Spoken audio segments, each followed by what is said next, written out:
Good morning, sports fans, and welcome to another edition of NDB Media's Sports Talk with the Guys, home of the Monday morning quarterbacks on Saturday. Good morning, and welcome. It is November 6th, 2021. I'm the scorekeeper. You know what's going on. Hide your kids. Hide your little pussycats. We're on the internet trolling everyone, and it's time to get going, folks. So, we kill brain cells here because of our opinions, our striking commentary. It is on point you don't get it anywhere else. So we'll get to Aaron Rodgers in a bit. And we're not woke. We're smart. See, I'm already getting into it right now. Aaron Rodgers, folks, there's a reason why these guys are athletes. And they're athletes. You just let them do what they do on the field, because when they get involved in everything else, 10-cent heads. John Rocker, remember him? The guy got into a shouting match on April 16th, 2002 at Anaheim Stadium. $1 million arms, 10-cent heads. Go figure. Today, it is 54 degrees out here. I showed some video, or I posted a little bit of video live on Sports Talk with the Guys earlier today. Man, it is the fog. Woohoo! It's a beautiful morning. I used to love to be out at this time. So it's 54 degrees, mostly cloudy. There is a 1% chance of rain. That's about what it's like here in Southern California. It's going to get to a high of 76 and 53 degrees overnight. And it is, let me tell you, humidity is 89%. Pressure is 30 inches right on the spot. The visibility is 5 miles. How the hell can it be 5 miles if it's at 6:03 a.m.? There's nothing out there. It's dark. It's just black. There's no sunlight out.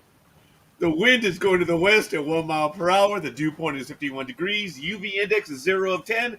The moon phase is a waning crescent. And speaking of moon phases, good morning, Richard. How you doing, young man? I'm not doing too bad, Roger. How are you doing? I'm doing okay, buddy. We're all getting old. We're all hurting. I'm still hurting, dude. But you said you were feeling better, right? I thought I heard on one of the shows or previous ones you said you were starting to feel a little bit better, or has it gotten worse? I did have a bunch of things happen this morning. Good morning, Tony. Thank you for joining us this early in the morning. Remember, folks, we're going to get to it at 7 p.m. I am struggling this week. The diverticulitis flared up. I was working overtime last week. I did 36 hours, Richard, in 2 days. I'm old, dude. I am old. You're too old for that crap, right? I am too old for that crap. And you wonder why you're having all these problems when you're working yourself to death. I did, and but was it mandatory, or did you just get a bug, or did you, or was it at your own business? I don't know if it was at your job. It was at my. Well, it's as of today. It was at my job. Yes. Well, you know what I mean. I know your business is a job too, but your job where you're trying to retire in a few years. That is correct. And just do your tax stuff. Well, I have this. I have Jedi.tax. Thank you for that, Richard. And, of course, I have my job. That's what we're going to call it, my job. And, well, you know what? I thought it's not an insult, but, some people need a job. They can't. Oh, hell yeah. And but at least you have, but I know that with your tax service, you get some extra income, which probably affords you a lot of things until Biden taxes it all. But, yeah, he's got my name up there, and we'll see. Let's see what's going to happen. But yes, I love it, Richard. I love what you're saying. I'm sticking to it. I hope I'm not giving you a negative vibe. No, I like it. My job. I do. I like it, man. Okay, but I'm just kind of giving you a hard time too. But yeah, but we've all had that, and some of us still have it. But I miss you, my brother. I really do. Well, I missed you guys over the past weeks too. Things were just kind of messed up, and I just couldn't make it. But I was able to make my NFL picks. Unfortunately, I made them last week, which was a good idea. Well, I'm still glad that you have been able to join us, which is a good thing. So I don't know what got into the Jets. I don't know. They won? They beat the Bengals.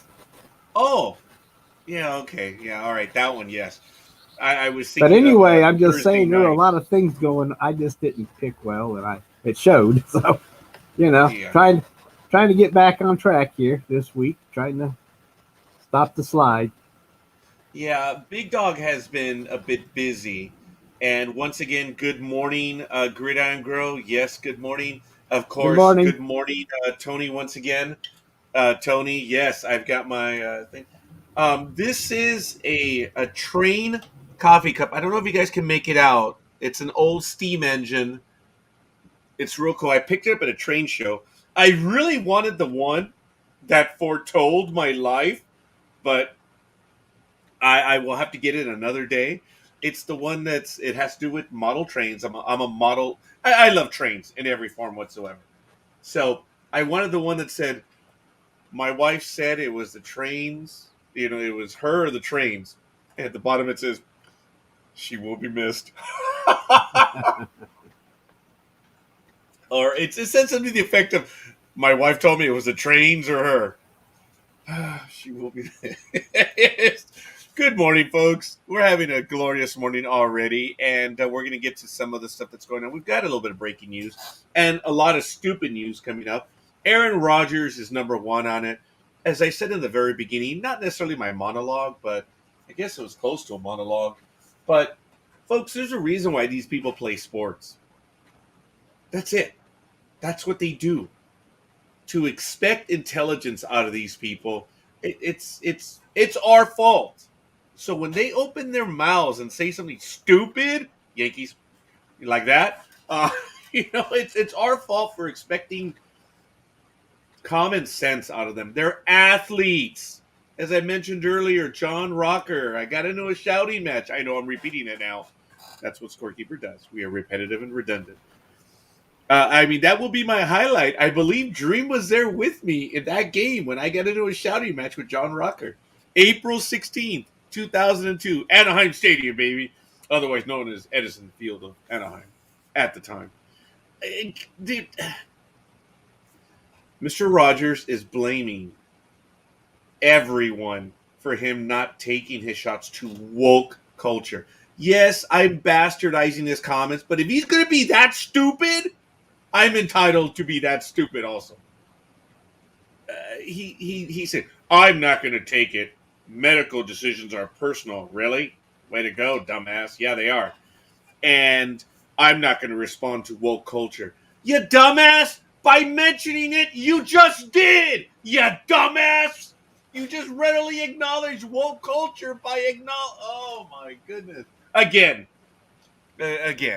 I'm just curious what Aaron Rodgers, what his college degree is in. Not that I really care. It doesn't matter. It is. Once they open their mouths, they leave no doubt. Like us here on Sports Talk with the Guys. Oh, my God. Oh, thank you, Almighty. I guess that's it on that one. I'm sure the Big Dog will get in. Folks, actually, I am expecting the Big Dog, but Aaron Rodgers is going to miss 10 games? Yes. No, not 10 games. 10 days. 10 days. Oh, I must have misread it. Oh, the article was wrong. But still, that could be a couple games. And 10 days, the season's over. But still, we're talking about playoff spots, and hopefully the backup can do his job, but you never know because they have a lot of injuries on that team. It is his decision, and I respect that's it. Because in the United States of America, we have this thing called the Constitution and stuff, and we all have rights. And the same manner that I want my rights protected, I acknowledge the thing. I was impressed. Aaron Rodgers used the word acquiesce. I was like, he's been listening to Sports Talk with the Guys. I know it. But he didn't say plethora. So I don't know how he didn't say that. Like you said, you could have said, I have a plethora of reasons why not to get vaccinated. See, I've got to give it to DA. DA is bringing that word back into the lexicon, man. Plethora, because that word had gone away. And you know what? And God bless him. I hope the plethora comes into play more. Oh my God, it is so funny every time you use that phrase. But anyway, it is what it is, folks. So, Aaron Rodgers, blah, blah, blah. And then we go to the other side, which is out here by us, the stupid side.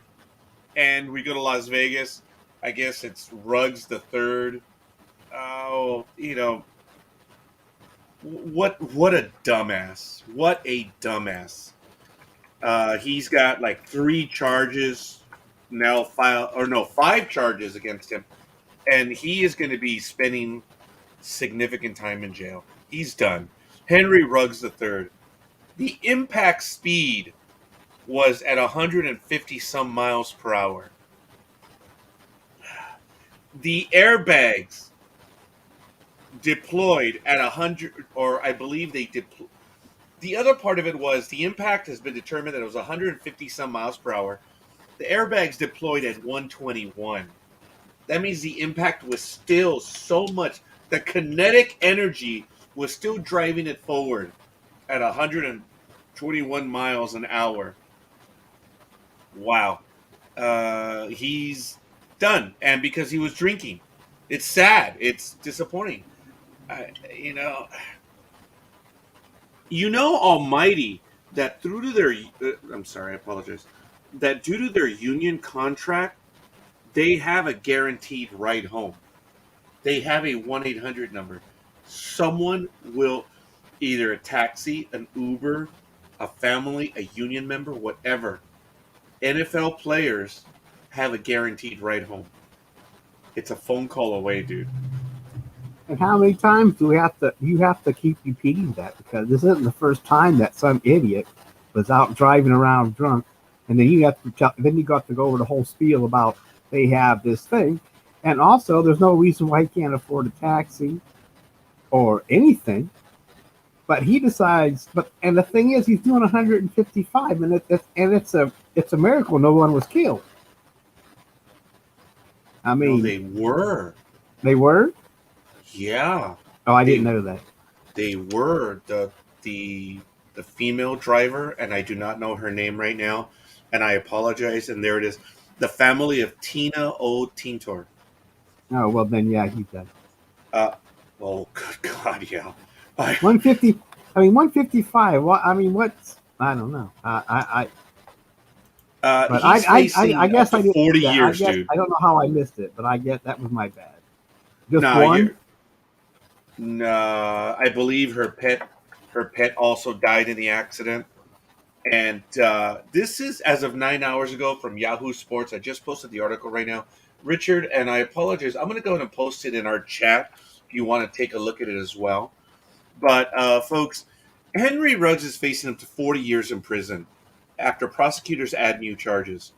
Formerly of the formerly of the Las Vegas Raiders, he's facing even more legal charges after a deadly crash that left a 23-year-old woman and her dog dead.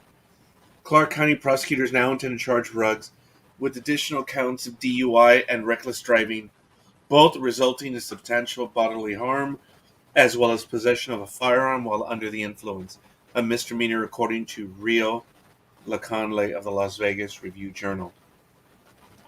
Ruggs had already been facing 2 felony charges of DUI and reckless driving, both resulting in death.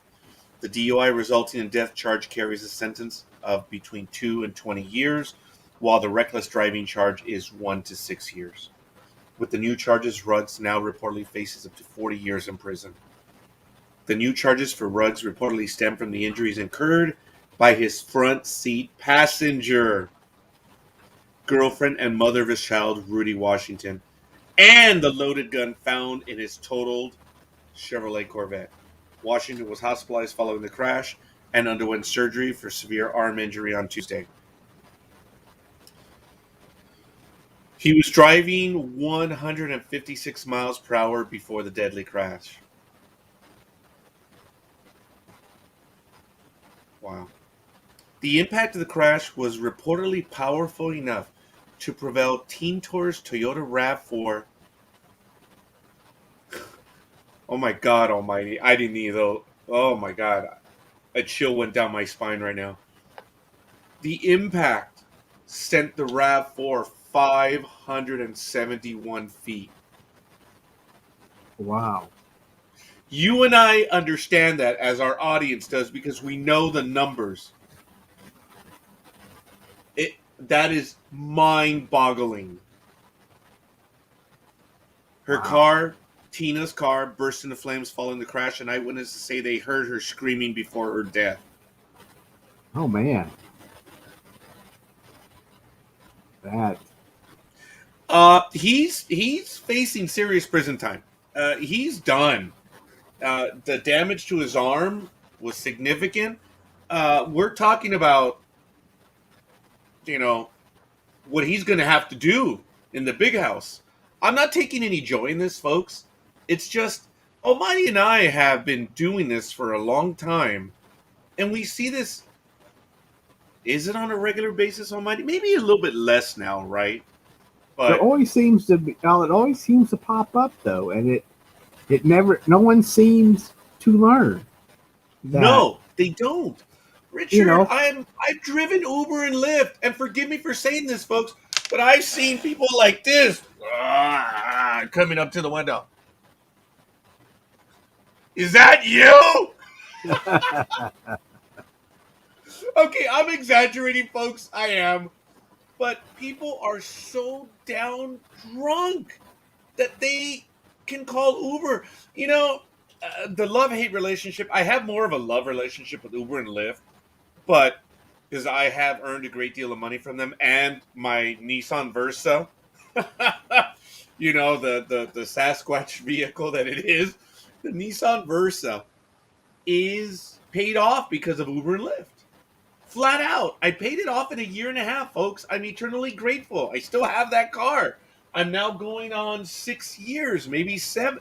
Actually, the official purchase date was January 2nd or January 3rd of 2015. Almighty, I'm going on 7 years now. Yeah. So I've had that car for over 5 years paid off, folks. I'm eternally grateful.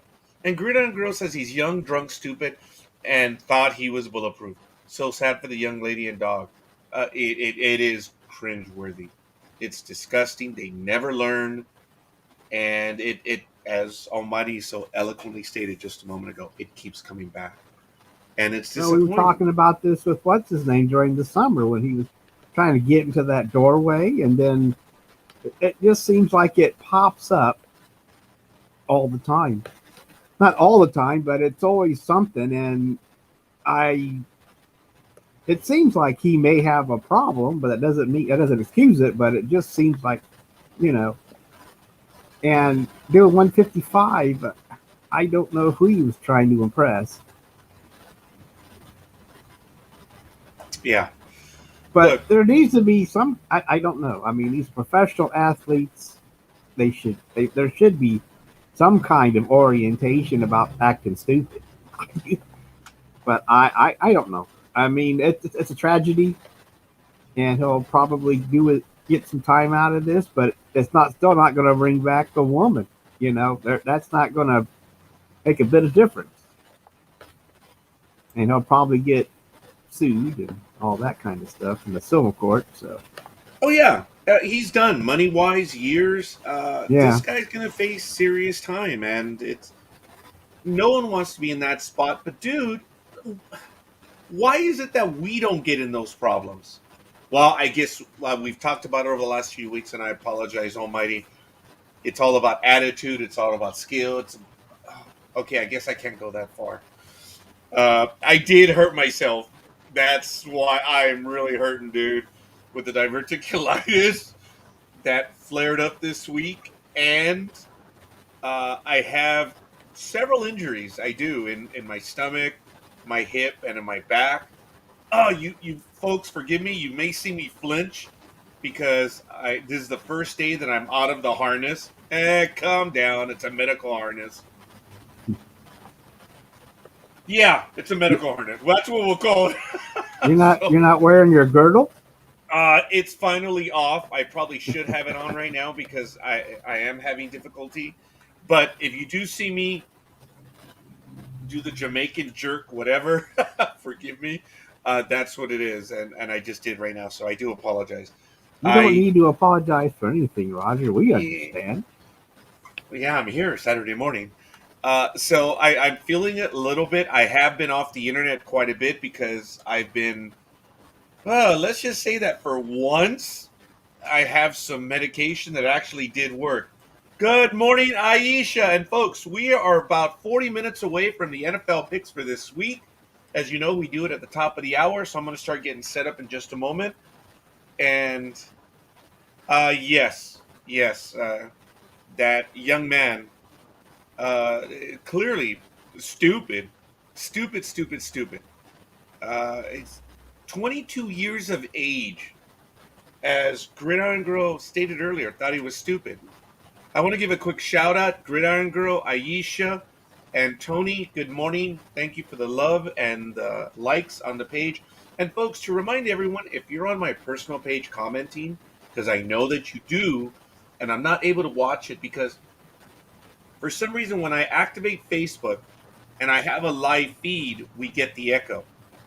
So I try to sneak a look over there to see if I have any comments and I've missed them. But just remember that if you do comment on my personal page due to privacy, I don't see a lot of them.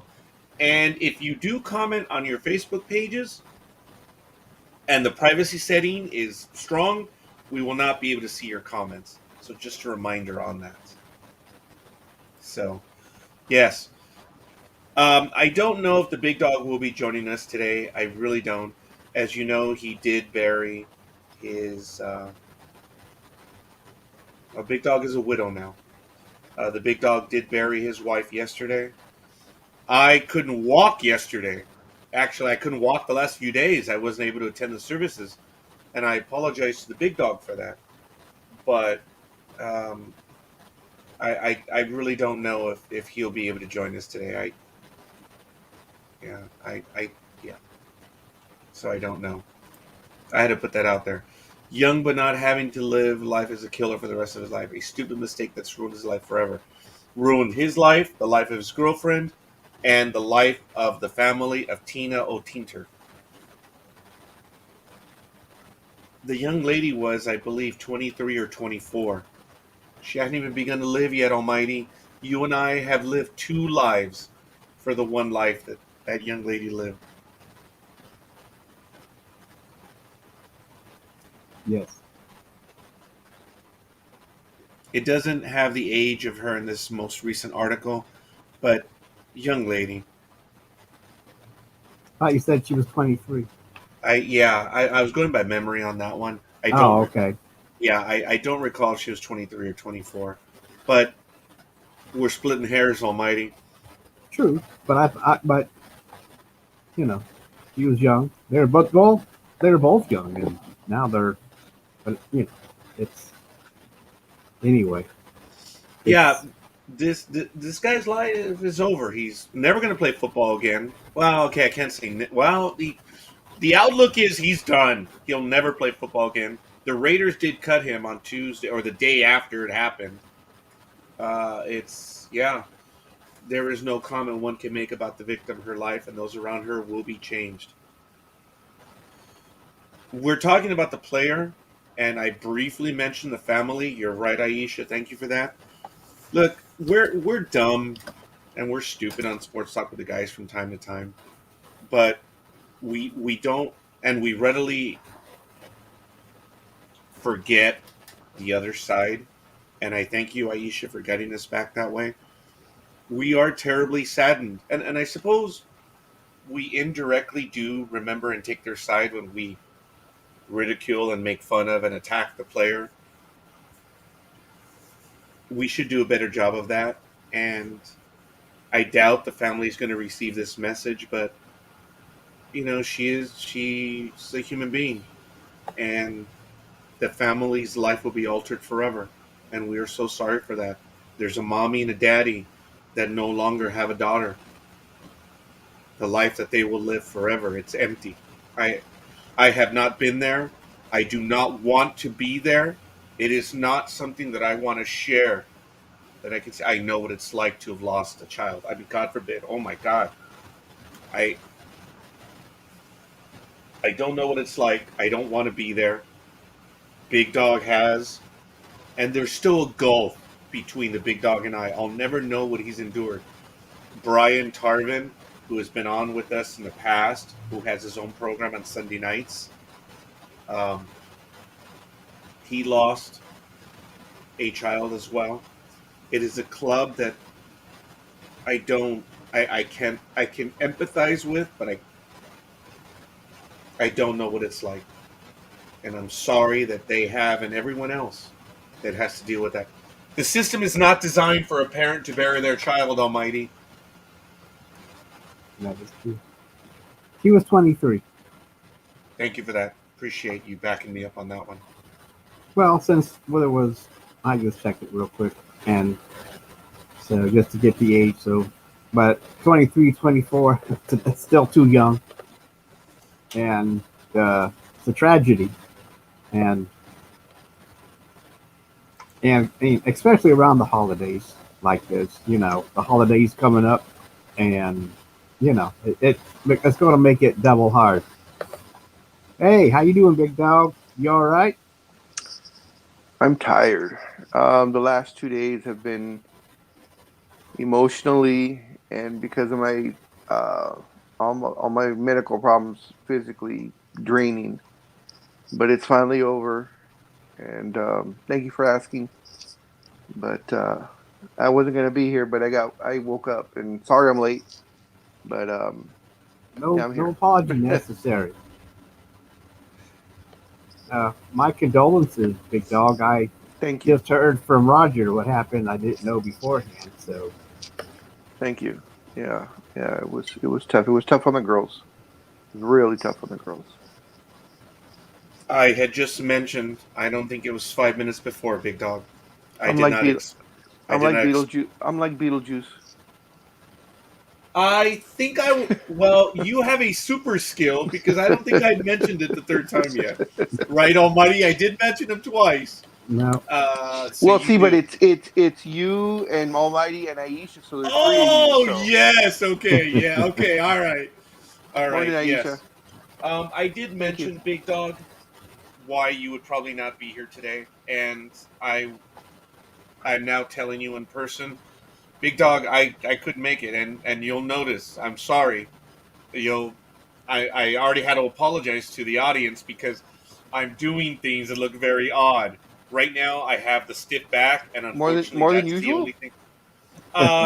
I have, yeah, the diverticulitis is out of control, but I did suffer an accident over the past weekend, so it is my back, it is my stomach, and it is my hip. I'm having, I'm. You're old. It is not fun to get old. I beat you to it, Big Dog, even though you said it. Oh, so there it is. I guess we're all having difficulty, and I'm going to get back to some of the comments right now because Aisha just did leave one or two more, Hi, but Grilling Girl.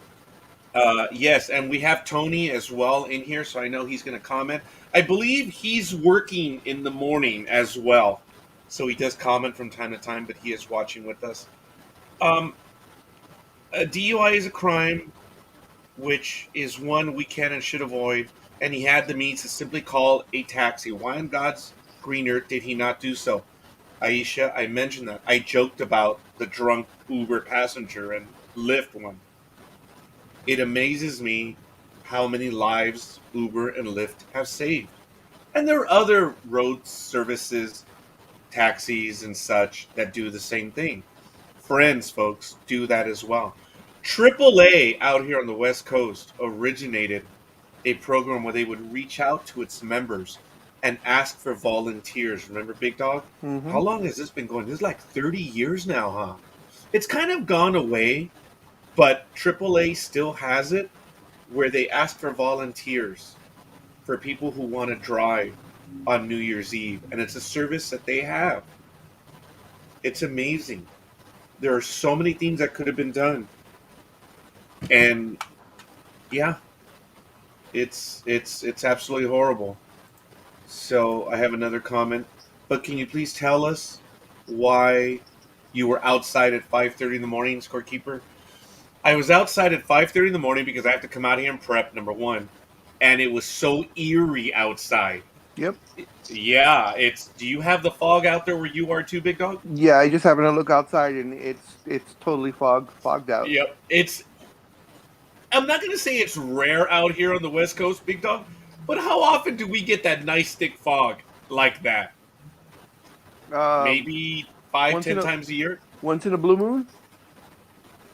Yep. Yeah, I'll take it. So it looks very eerie. I love driving in the fog too. I love going on the fog. So instead, I'm here celebrating with everyone. So that's Um, why. And Aisha, did you notice how I wrapped in when I went? I said, "Hey, it's 5:20 in the morning," and then I went over to my watch and I showed the sports talk with the guys in 31 minutes. I thought that was kind of cool. I was like, I'm out here in the fog, scared to death, but in 31 minutes, sports talk with the guys. I thought it was kind of well, cool. Aisha should have felt at home though with that with the fog. You know. Aisha is a smart woman insofar as that she sees the post and she's like, "That's Roger. Why the fuck am I gonna have to?" I'll just ask him what he was babbling about for a minute. Why do I watch the video? So I explained to her in about 2 minutes the length of that 1 minute video. So we are all over the place, folks. It is 6:32 in the morning. I want to welcome everyone for joining us. Just very quickly, we were talking about Aaron Rodgers briefly this morning, Yeah. and now Henry. Yes, as the immortal couch potato says, these guys are not geniuses. They're athletes. And just to let Big Dog know, how I finished it was this: when you acknowledge woke culture in your comments, dude, you're making up an excuse. It is, and it's just sad. I'm glad you're able to make decisions on your own. Thank you. Good for you. Merry Christmas. Shut up and play. Nope. Aisha says it's You cloudy can't. but dry here in the old country at the moment. Yay, you did mention sports talk. Yes, I did. I did mention it in the morning. I did. And so anyway, got a little airy right now. I apologize. I think I just ripped my pants. Thanks for sharing. I know. I apologize. In my struggle to move and find the right spot, it was like, Yeah. oops, That must have been a good one because you always wear jeans. So to rip jeans, that's pretty damn impressive. they're ripped now. These jeans are. Yeah, But But we don't have smell-o-vision over here. oh no, The it's internet. nice try. It's not. I know it's going to come across as such, but no. Actually, no one heard anything No. until no one heard anything until you said it. So Oh no, it's the jeans are ripped now. That was too much information. Sports talk with the guys, home of the Monday morning quarterbacks on Saturday. It is what it is, folks. But What else is new? I mean, you yeah, should. That's every week for us. very good, Richard. That's exactly. I mean, Where have you been? have we met? Yeah, really. so Oh Oh my gosh. goodness. when I came in, I know you. I figure you guys were talking about Suggs. What exactly? Excuse me, rugs. What exactly, or how far had you gotten into it? Because I see We on pretty this much latest covered it. one that they charged him with 2 more felony counts. That's correct. So, and he was doing 156. I mean, that's seconds before the crash. And I believe they said when the crash happened, he had decelerated to I believe 137 or 127. Still well over 100 miles though. Yeah, we briefly talked about the kinetic energy that the impact and Big Dog. Just listen to me for just quick one moment and think about Mm-hmm. this. Knowing you do as an adult what measurements are, the impact, because folks, we know where the impact happened. It's easy. Anyone who's been on an accident scene can determine where stuff is. The RAV4 driven by Tina O'Tinter was hurtled 571 feet. Incredible. We understand those numbers, folks, because we're adults. We understand those distances. But envisioning it, it's just, yeah, I knew there was an impact and there was distance. I had no idea it was 571 feet. That's just just unbelievable. But Big Dog, what do you want to add to that? Because we did go over it briefly, but we had quite a few comments as well. I mean, you guys probably went over it pretty well because you guys are good at what you do. But what I wanted to ask, the opinion of both of you, how is someone who now We did talk about has that. the two felony counts originally and now two more, only get bail of $150,000? Oh yeah, yes, okay. But yet, we'll see someone with maybe a regular DUI or causes an accident or multiple parking violations or whatever, and that they get caught, and their bail is somewhere around the same amount. I don't understand. I mean, that killing someone, with the reckless driving, well over 100 miles an hour, that whole thing, and only $150,000. I mean, it doesn't make sense. I don't know. No, it doesn't. I mean, for what happened, Exactly. and how many count? Well, I'm not the judge, and I wasn't in the courtroom, but yeah, because since there was a life involved, you think that it would be higher than that, at least a half a mil. Yeah.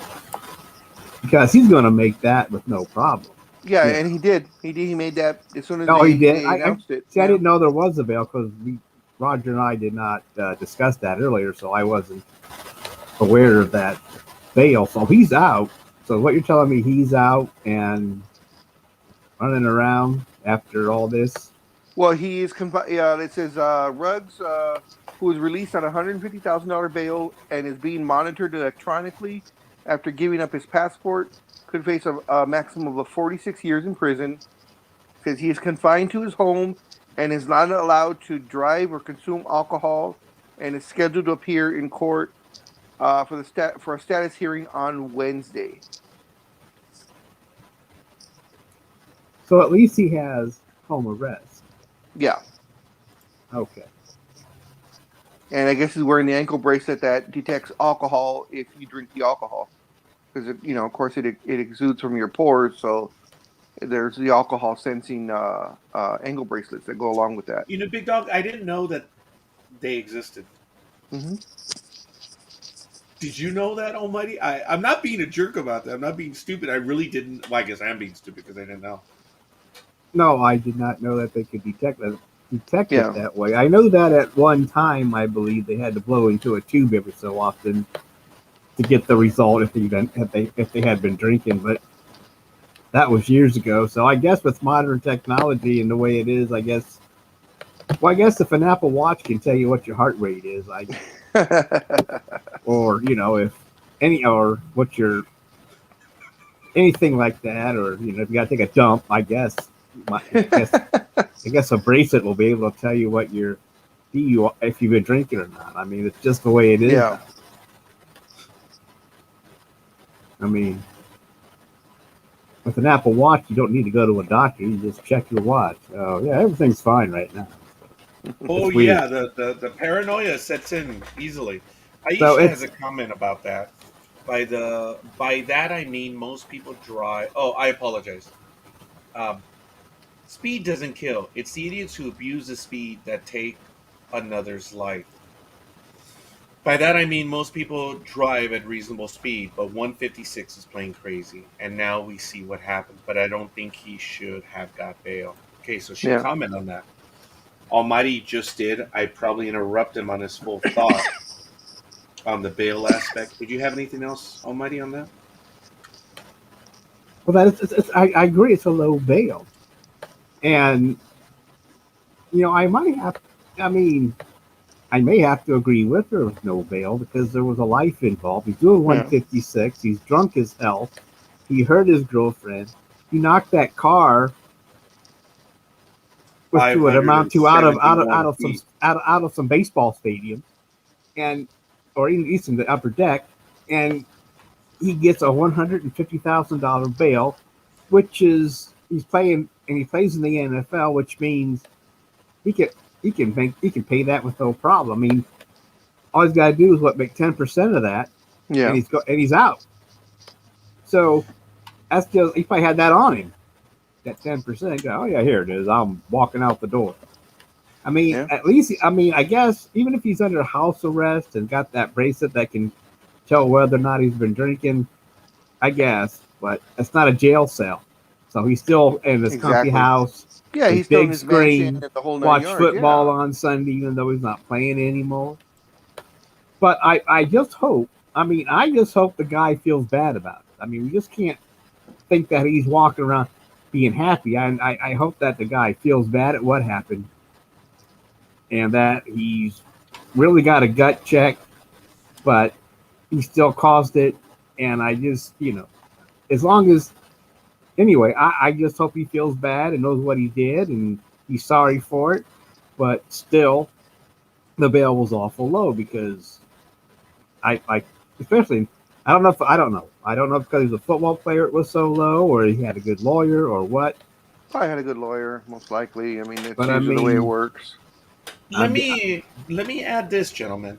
I think it was just a matter of circumstance because look at what he was charged with at the very beginning and then how they added the additional charges. I think it was just an issue of timing because I heard what you said earlier, Big Dog.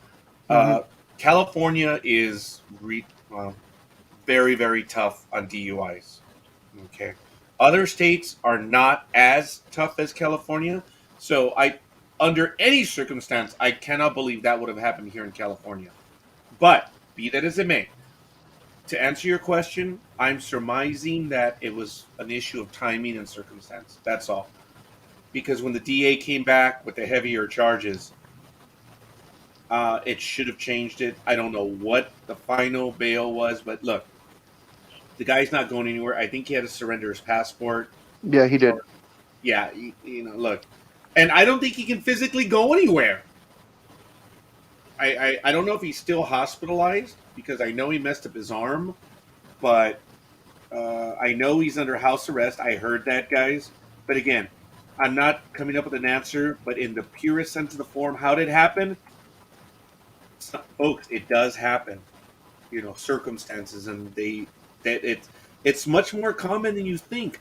How is it that some people can walk out of a jail facility? There are clerical errors. There are, as much as we dislike it, it happens. I'm not saying it's an error. I'm just saying I think that the first charges against him were pretty standard. And just real quick, from what Almighty was saying about him being, in his own place instead of a jail. Yeah, it says property records show that Ruggs owns a $1.1 million home in a neighborhood not far from where the crash occurred. Not for long. So he is in his very nicely pointed mansion or mini mansion or whatever you want to call it. Not for long, folks. And I'm not being a dick about that. It's just that family is going to take him for everything he's got. That's it. He's never going to play in the NFL again. He's done. Whatever he has saved up, it's going to go to court fees, attorneys, and to save money, I think he should just not spend any, but the family's going to get him for everything. And plus, he may find himself in jail anyway. Yeah. When it's all said and done, he won't need it. Well, he's going to need that jail for... He's a wide receiver, folks. Sorry for being a jerk, but wide receiver would make a great, great mate in jail, man. They're not very big. They're not... He's going to be put on a pedestal, not because of what he did, but the fact that he is a football player, and not only that, but he's a Raider. And guys, Scorekeeper and I grew up in SoCal. The Raiders are like gods here.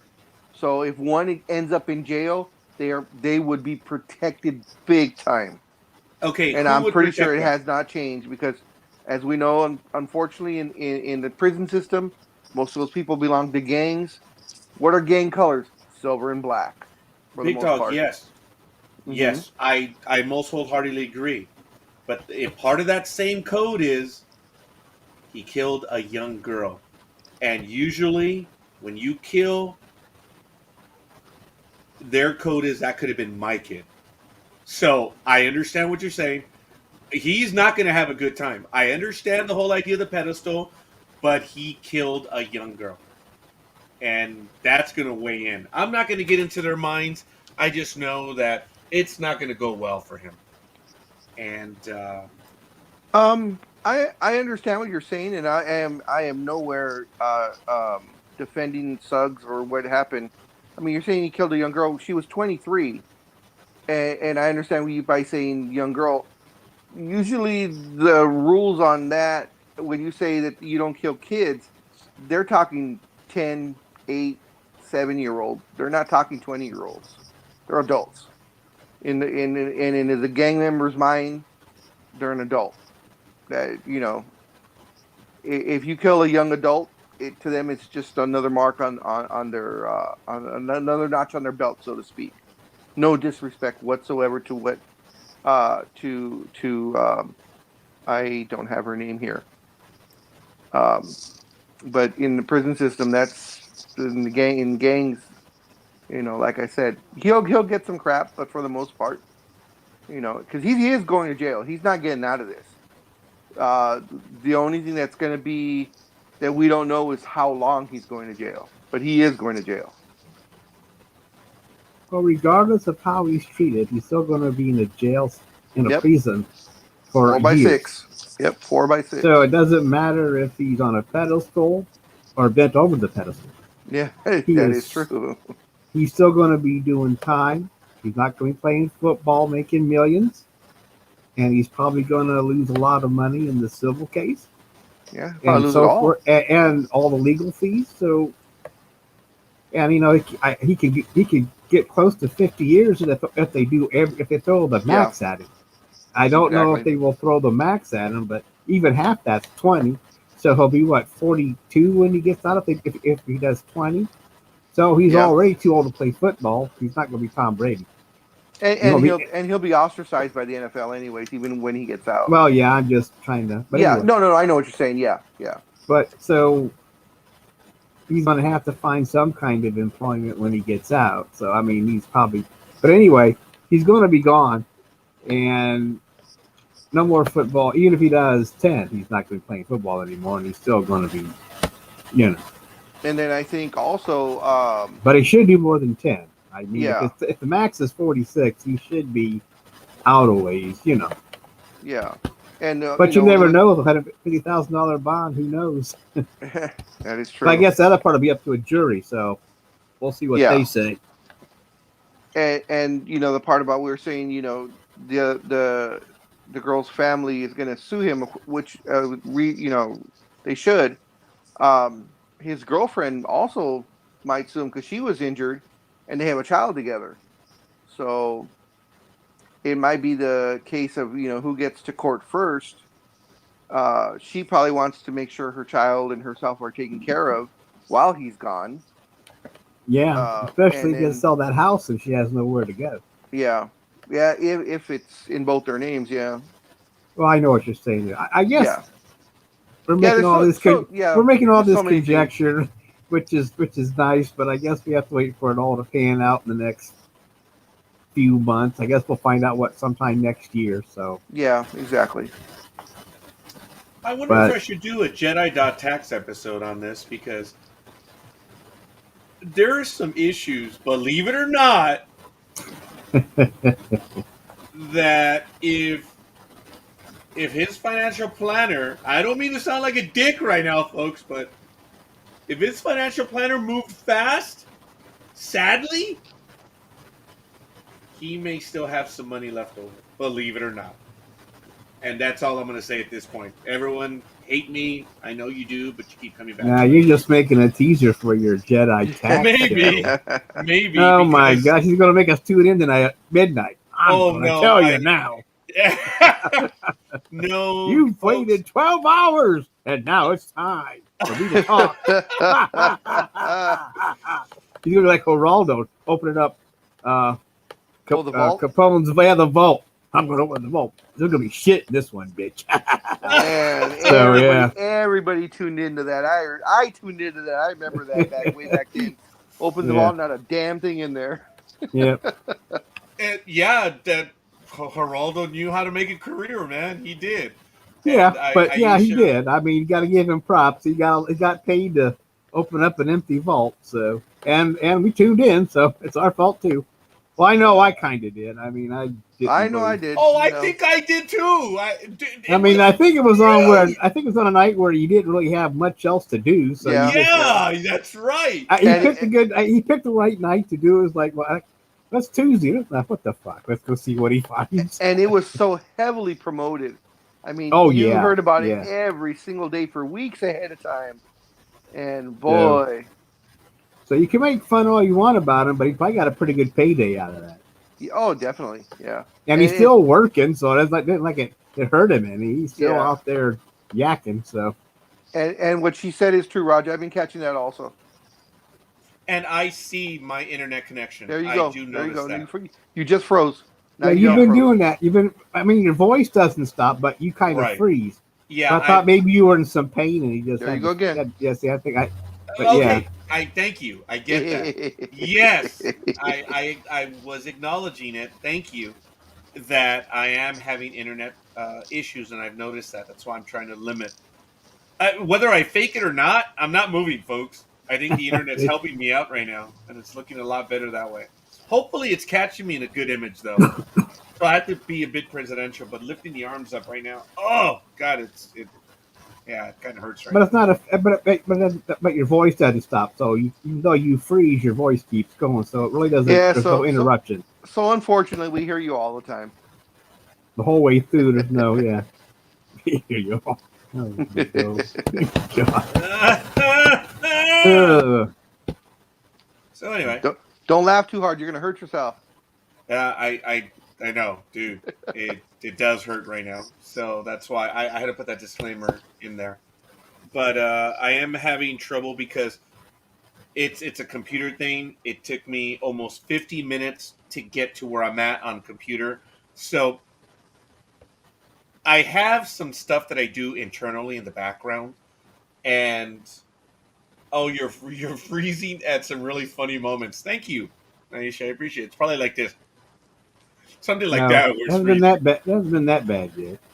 But it's all good. But thank you, Aisha. Folks, we are getting close. We're about 7 minutes away from the start of the NFL picks. I am set up and ready to go.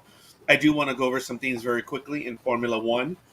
Mexico in 2021 is this weekend. They're doing their practice races. I believe the third practice race is going to start within the next few hours. And the race is tomorrow in Formula One. Congratulations to them. NASCAR, folks, we've now arrived. Championship is tomorrow at the Phoenix Raceway. So you can check that one out. And let me see. Do I have the playoff? Who's in it? Yeah, here we go. Playoff standings. Because tonight is the night. We got 4 challengers. That's it. Kyle Larson. And it's like, that's it. It's a one game. So they're all equal. They all have 5,000 points. It's Kyle Larson, Chase Elliott, Martin Truex, and Denny Hamlin. No one else. But, of course, it is a big race. And I'm probably freezing again right now. So No. Okay. Next week, the NHRA finals will be less than 2 miles away. And they're going to be at the Auto Club Finals, the Automobile Club of Southern California, Camping World, and NHRA Championship, 70 years. You gonna go? Not right now. Dude, I'm lucky if I can. Took me about 10 minutes to get down here, man. I don't know. I'm having a lot of trouble just moving around right now, so we'll see. No, there's no way I can go. So, Gridiron Girl, go get your coffee right now. You have about 5 minutes. Go get it done. I already have my coffee, and I'm trying to Stretch it out, man. In those 5 minutes that we have, I know you guys touched a little bit on Aaron Rodgers. What exactly did you cover, other than the fact that he's got COVID and misrepresented himself? I guess you could say. Oh, yeah. As I mentioned to Richard, they're a bunch of basket weavers, folks. They're athletes. When they open their mouths, we forget they're athletes. That's all they are. What else have they contributed to society? They're athletes. When they open their mouths, we expect them to be eloquent. I was impressed when he used the word acquiesce in his statement. Yes, I he saw was. the portion of the interview, and I was impressed. But that was about it. I know he listens to Sports Talk with the Guys because a lot of the words that I use were repeated by him. But be that as it may, uh, folks, they're athletes. Congratulations to him because he's going to make his own medical choices. You do live in America. But the minute that you acknowledge that you're doing this against woke culture, dude, you've just shown the adult that you are. Why did you even bother to mention it? Oh, I'm not going to do this, and I'm not going to answer woke culture. You just did, you dumbass. You just answered it. Well, didn't he get some other excuses like medical, and he was doing some other kind of therapy? Yeah, what it was is when they asked him about it at the beginning of the season, if he was vaccinated, he said he kind of skirted around it and then finally answered, "Yes, I'm immunized," but never admitted to being vaccinated. So evidently, what he did is he did an alternative type of, I guess, what he would believe to be vaccination, and actually petitioned the NFL Players Union and the NFL to be for it to be acknowledged that he is vaccinated. And it says that they went back and forth for a bit. It took almost a week, but that the NFL and the Players Union both decided, no, you are not. We are not going to acknowledge this type of vaccination that you received. So you are classified as unvaccinated. And But but it wasn't made public. We didn't know about this till he got COVID, and we found out that no, in fact, he did not get the COVID-19 vaccination, but he went in an alternative way. what says he wouldn't have got it anyway, being vaccinated Oh, or not? yeah, true, But but but the thing is, he's not vaccinated, so maybe that would have helped him. yeah, But with exactly. him being in the state of physical fitness, he shouldn't have a big deal with it. I mean, he should be able to. I totally agree. I mean, You he'll know, probably feel it, but he's not. He's not going to be in any. At least I hope he's not going to be in kind of life-threatening situation. But he's still going to miss games and hurt his team. yeah. But like I'm saying, he Scorekeeper, just gave, like you said, it's just excuses he gave. Like yeah. didn't he say he had an allergy or something too? I didn't hear the interview. I read it. And he said he had like an allergy, and then he was getting some kind of therapy. And I didn't know the one that I don't know anything about the woke thing he said, but he was going into all of it, and then and it's all. But anyway, it's done. The Yeah. backup's going to start. That Love guy, Buddy Love. What I was going to And ask, scorekeeper, his fiance, I forget her name. I'm not here today. Shailene Woodley. Is she? Do you know if she's like a holistic believer type of person? I don't know if you follow her at all, or other than the No, fact that she's she's a the Greenpeace type person, the where she likes to go and save dolphins and stuff. So I was just wondering if you knew if they had no. said if she does the alternative medicines and the holistic stuff. Because I was just one. I'm just trying to figure out where Aaron Rodgers might have gotten the idea to go this way, the alternative way, rather than get the vaccination. well, like I think you brought up the fact that he changed when he started hanging around with his Hollywood types. So it all falls into place. It could be himself, and plus you have to remember he might. I don't know when the last time he saw a State Farm guy, so he might have to get tested too. I don't know, but I Since I am officially an ambassador for Los Angeles County, I am a COVID-19 ambassador. I believe this is a time for me to make this clear, that I do have to point this out because a lot of people don't understand this. The ivermectin, it's just something that I'm going to share with you. Take it for whatever it is. But this is the official thing on ivermectin. It is not authorized or approved by the FDA for prevention or treatment of COVID-19. It is approved for some human diseases, but not for treatment of COVID-19, for which there is insufficient evidence it is effective. Prescriptions we do know have greatly increased, indicating inappropriate use. Overdoses and calls to poison control centers have also increased.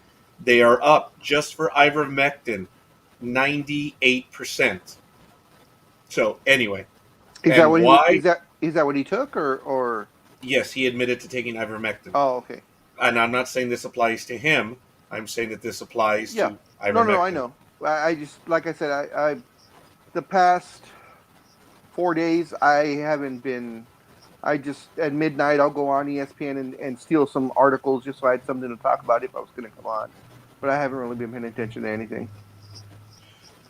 Veterinary formulations intended for use in large animals such as horses, sheep, and cattle can be highly concentrated and can result in overdoses when used by humans. Animal products may also contain inactive ingredients that may have not been evaluated for use in humans. Folks, when you take ivermectin, it is designed for particular things. It's been tested for particular things. You guys know that your doctor understands your physical makeup. And there are medications that are meant for you, which are not meant for others. There's lots of different painkillers, but your body type cannot take other painkillers because they can harm you. In the same way, you have medications that if you take them inappropriately, they can harm you, and we know that. And the reason why we in the rest of the world are making fun of those that are taking ivermectin is because it's very specific on what it's supposed to be used for. It's not supposed to be used for that. We don't know the results, and a lot of things can happen. There's some negative stuff, neural stuff that this stuff can cause. That's why it's very localized. If you want to risk, God bless America. So, on an official stance, it's not tested for that. And the results that are coming back, well, Poison Control Center reports are up exponentially. So that's it. I'm not going to go with anything else. It's not meant to argue. I am stating the official stance right now. But when you comment about official stances, you get the other side, the unwoke side that throws a tantrum. I'm not going to be told what to do. Yeah, guess what? When you take medication that you don't know what the results can be, you'll take a medicine that you have no idea what it can do to you, but you won't. Yeah, okay, whatever. Okay, it's all right. It's all right.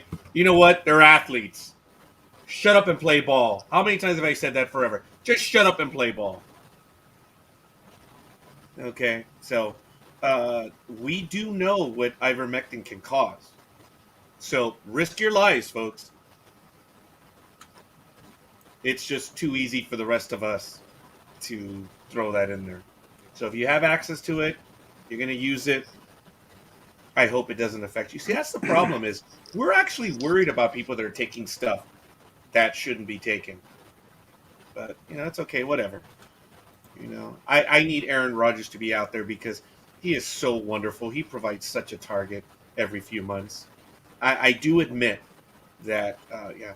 Oh, I will say now that I've noticed on the internet in the last week that the name Aaron Rodgers, it doesn't say GOAT by his name, but now it says BOAT.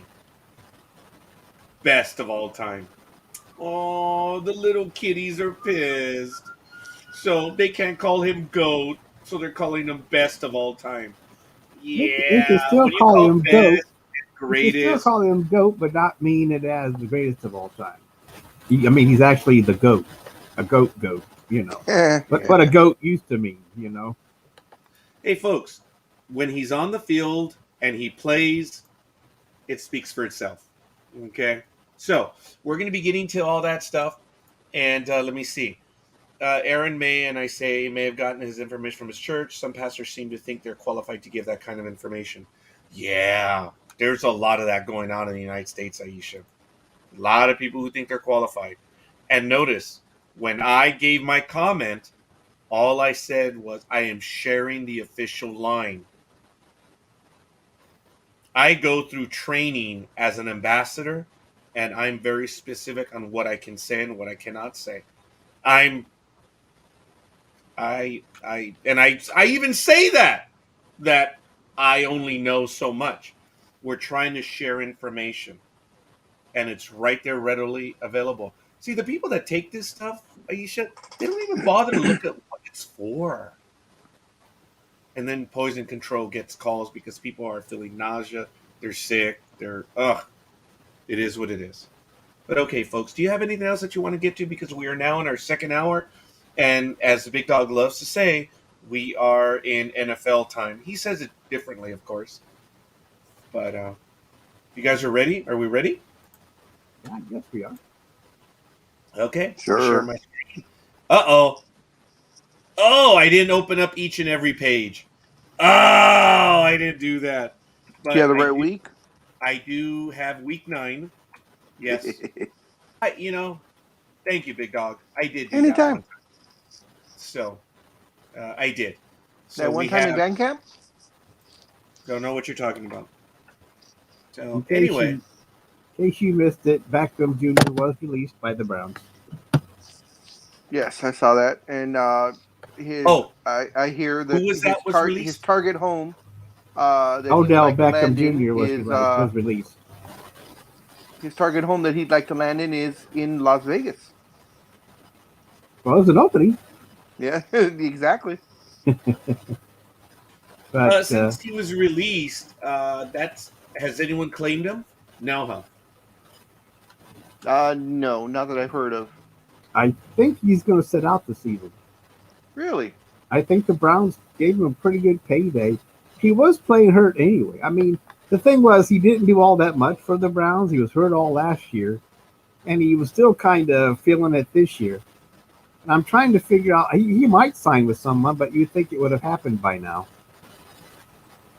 But I don't know. I don't know the details. It's like he got, they paid him off, released him, and I think he's not going to come back this year. I could be wrong about that. All right, fair enough. Big Dog, Yeah. do you have the results from last week? I know that you've been Johnny on the spot with that stuff. Yeah, let me pull it up. Thank you. While you pull that up. The NFL did have, thank you, Gridiron Girl, for making it clear. I think we followed everyone, may have followed Gridiron Girl. It was kind of easy. The Jets lost to the Colts in a wild one, 45-30. Big thing on Thursday night. I myself did not see the game. It's funny. I know this week happened because I look on a calendar and I'm like, okay, the first week of November did come to pass. That's about it. I have not. Yeah, it's strange. I know this week passed. Same here. That's the closest I can get. Well, Big Dog, unfortunately, I have the results.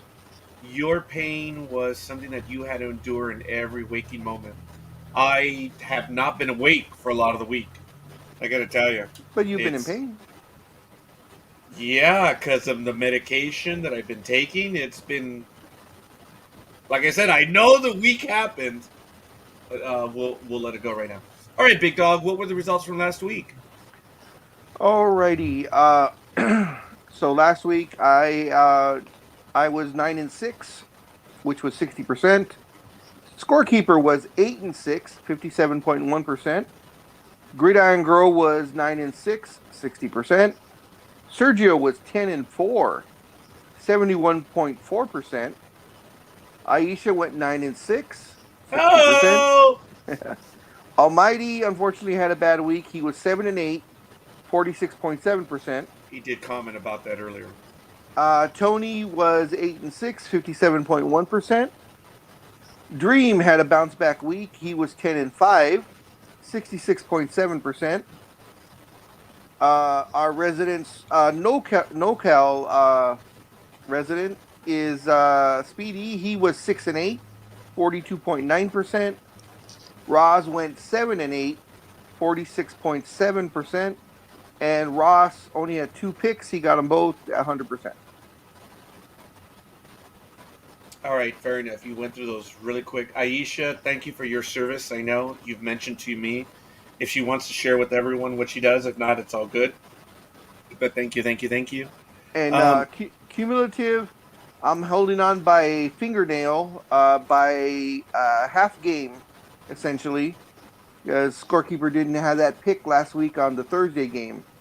So I have him by 1 win only. We're tied in the loss column. I have 69 wins. He has 68 wins. And then Gridiron Girl is right behind, a game behind me at 68-37. we'll figure out the stuff as we move forward if it even matters. We'll take win percentages into consideration. But look, someone's 3-0. Yeah, no, they don't. Yeah, you've got to have some numbers of picks. So we'll see. Because so far we've picked there's 60, 90. We've done 105 games that we've predicted on. So you know whatever. Which is really nothing like we've done before. Because folks, over the years we've done everything all the way through.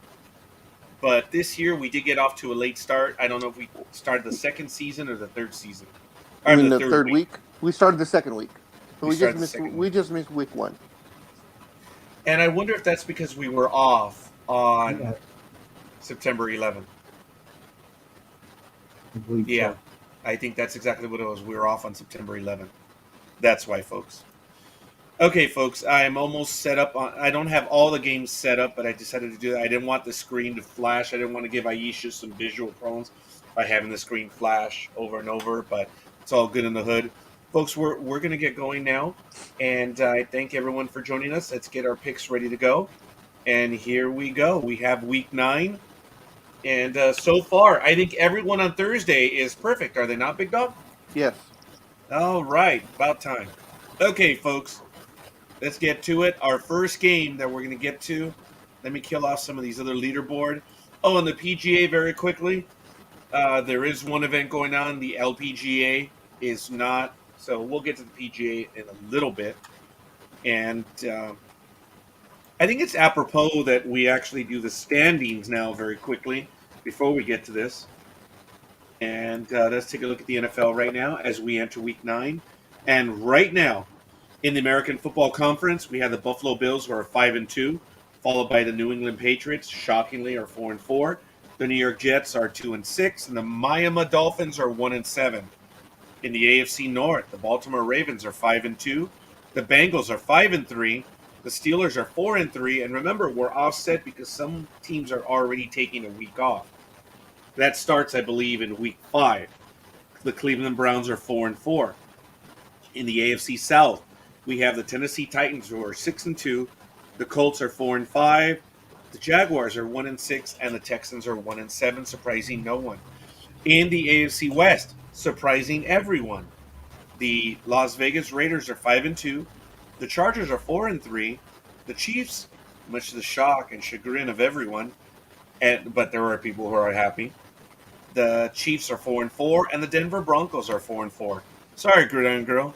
In the National Football Conference NFC East, you have the Dallas Cowboys. So the haters are just having problems this year. Yes, The we are. Cowboys are 6-1. The Eagles are 3-5. The W's are 2-6, tied with the lowly Jekyll and Hyde team Giants, who have just been Hyde. No Jekylls, just all Hyde. In the NFC North, the Green Bay Packers, 7-1. Folks, I readily ridicule their quarterback, but as I say, shut up and play. And when Aaron Rodgers, well, when he was on the field, he was 7-1. We'll get into some of his numbers now. as the season moves on, folks. But I am not a Rodgers favorite, readily acknowledging. But unlike others who don't, I give. Hey, it's all about scoreboard. They're 7-1.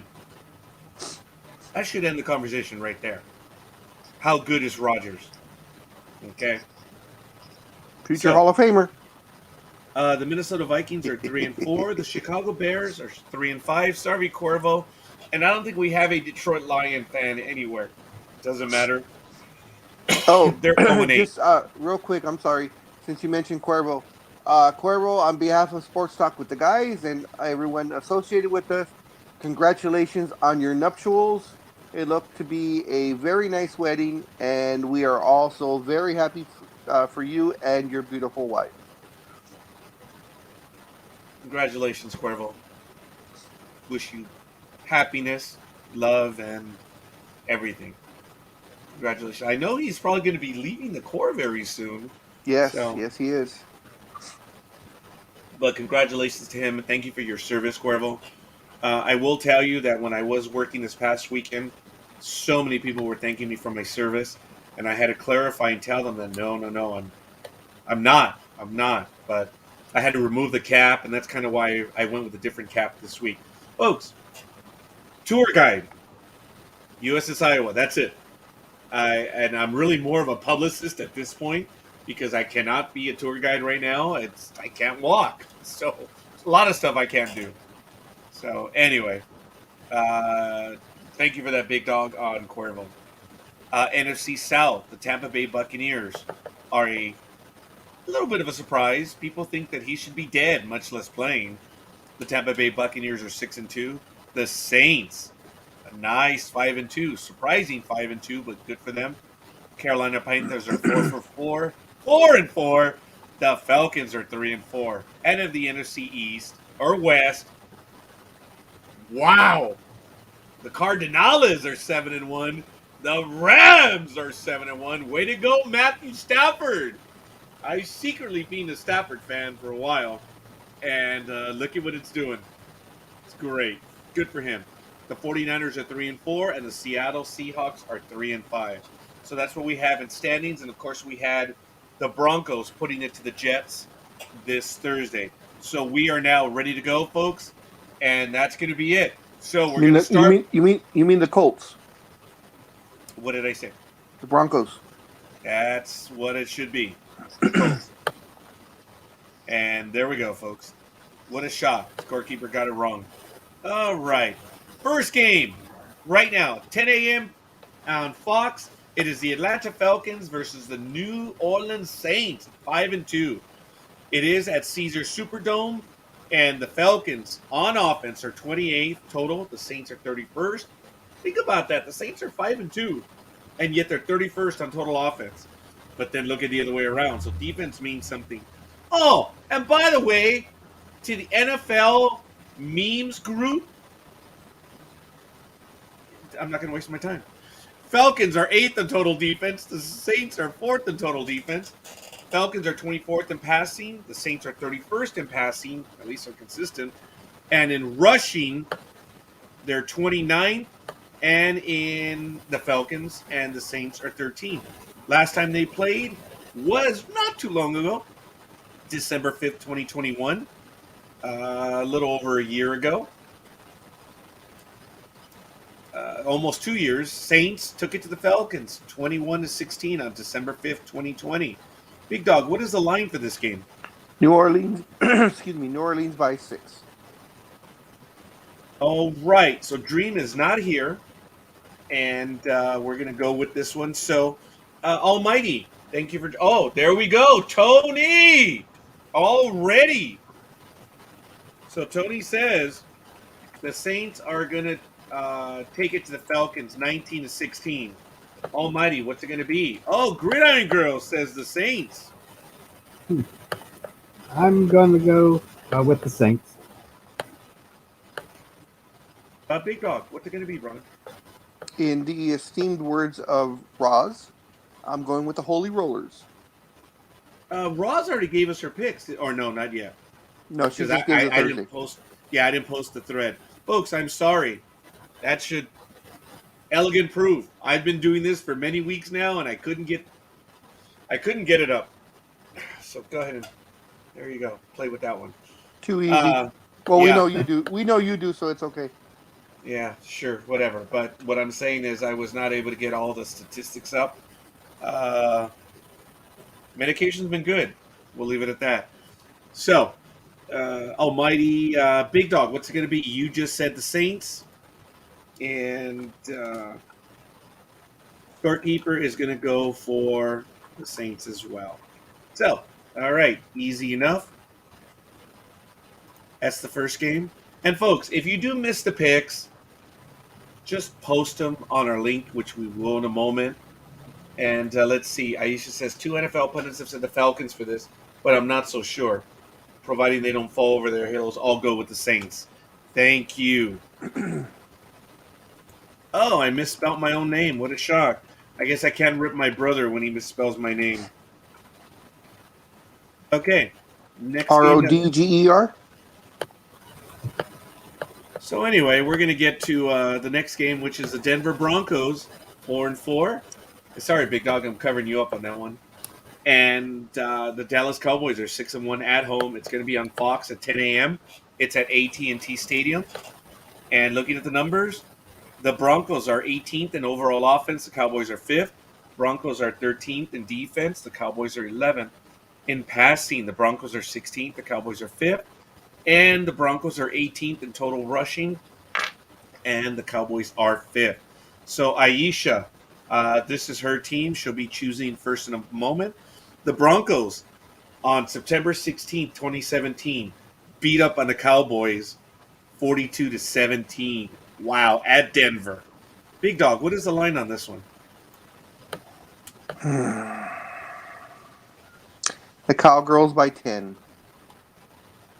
Okay, in the absence of Aisha, which I'm almost certain she's going to go with this one, I'm going to tentatively put her name in there.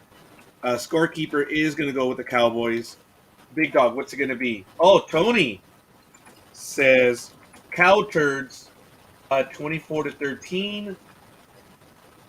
And Aisha says the Broncos may run close, but I think the Cowboys might hold them. Okay. So, Big Dog, what's it going to be? You already know. I'm not. I refuse. Okay. I know who's going to win the game, but I'm not going to pick them. You may think I know, Big Dog, but with my memory, it's not gonna work. Gridiron Girl says I'm going with the Cowgirls. Broncos no bueno. Oh, okay, Gig. Almighty, what's it gonna be? Cowgirls. Whoops. Put 2 G's on that one, Almighty. Okay, we're gonna go to the next game, folks. New England Patriots are 4-4. Carolina Panthers are 4-4. It's at 10 a.m. PD on CBS. It's at Bank of America Stadium, and here we go. The Patriots are 11th on offense. Panthers are 22nd.